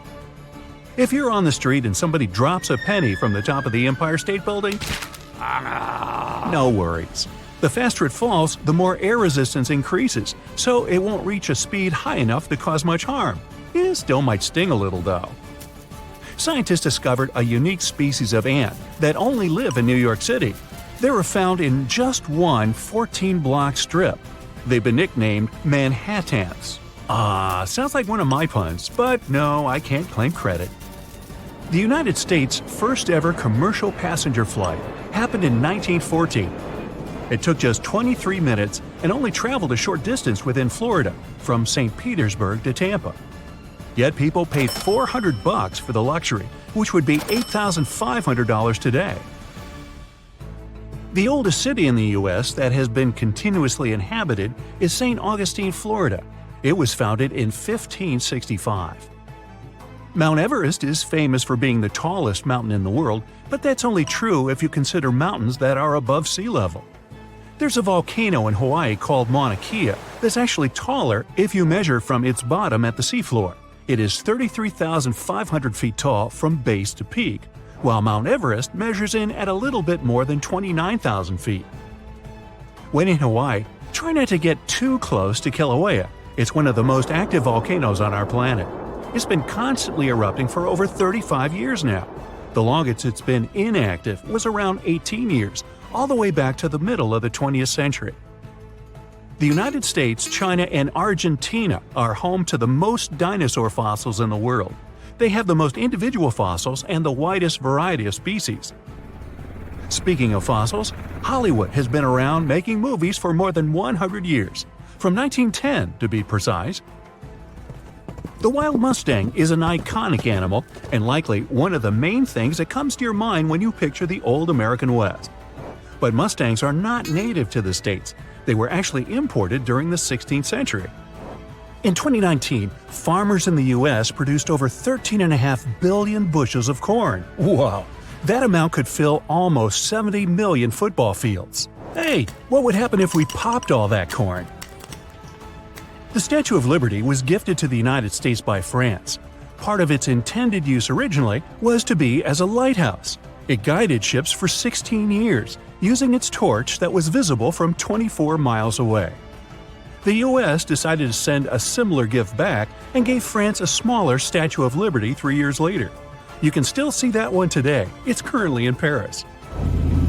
There are over 14,000 McDonald's restaurants. But Montpelier, Vermont is actually the only state capital that doesn't have a McDonald's. McDonald's once created broccoli that tasted of bubblegum to make a healthy option more enticing. Unsurprisingly, it didn't work out. The microwave was designed by an inventor named Percy Spencer.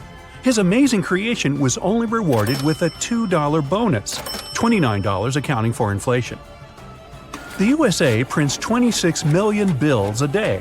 Each note can cost up to 11 cents to produce, mostly in ink and materials. They go through 9 tons of ink per day. The paper money in the US also isn't made of paper at all. It's actually 75% cotton and 25% linen. In Montana, there are more cows than people. Humans are outnumbered almost 3 to 1. An average American spends 4.4 years at every job. If you take an elevator to the top of Chicago's Willis Tower during a clear day, you can see up to 40 to 50 miles away, which means you'll see 4 states: Michigan, Wisconsin, Indiana, and Illinois. In Arkansas, you're not allowed to honk your horn when in front of a sandwich shop. True. This one probably tops all these strange laws. In Georgia, it's illegal for a chicken to cross the road. Well, so much for that joke. Meanwhile, in Connecticut, you can't cross the street walking on your hands. When you're in Baltimore, Maryland, you can't bring your lion to the movies with you. If you're tired of seeing giant billboards on the side of the road, you should go to Hawaii. They banned billboards in 1920. The U.S. is in the top 10 countries in the world when it comes to biodiversity.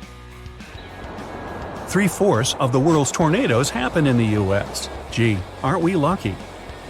The Florida Everglades is the only place on the planet where crocodiles and alligators coexist. Alligators have shorter and more rounded snouts, while crocodiles have long, pointy snouts. When an alligator shuts its mouth, you won't see its teeth. But when a crocodile does it, its back teeth stick up over its top lip. Frankly, I don't want to get close enough to confirm that's true. Lake Superior is the world's largest freshwater lake. It's so big that if you emptied it out, you could cover the entire landmass of North and South America under a foot of water. Americans built the Hoover Dam to control floods, produce hydroelectric energy, and for irrigation water. Its construction used so much concrete that it could be stretched across the entire country or used to build a 2-lane highway from New York City to San Francisco. Americans love pizza so much, they eat around 100 acres of it every day. If we took water from all the rivers on Earth and poured it into the Grand Canyon, the canyon would only be half full. The entire area could hold 2 quadrillion gallons of water. That's 2 with 15 zeros. The title for the fastest-speaking state goes to Oregon. Some scientists studied more than 4 million phone calls and found that Oregon, Massachusetts, and the upper Midwest states have the fastest speech patterns. You can find the word Peachtree in the names of over 70 streets in Atlanta, Georgia. Peachtree Circle, Peachtree Street, Peachtree Center Avenue, and so on. How peachy! Crater Lake in Oregon is the deepest lake in the U.S. at almost 2,000 feet deep. The lake is technically an active volcano, but it hasn't erupted recently, so it's safe to swim in at certain times. But boy is it cold! Uh-oh, the power just went out again. In a lot of cases in the U.S., this is caused by animals. More than 1,000 outages are caused by animals per year, and squirrels contribute to about 10% of those. Yellowstone National Park is more than 11,000 years old and bigger than Delaware and Rhode Island combined. It has over 10,000 geysers, hot springs, mud pots, and other hydrothermal features, which is half of the total number you can find in the entire world. Just don't go swimming in them. It'll, cook you. That's it for today. So hey, if you pacified your curiosity, then give the video a like and share it with your friends. Or if you want more, just click on these videos and stay on the bright side.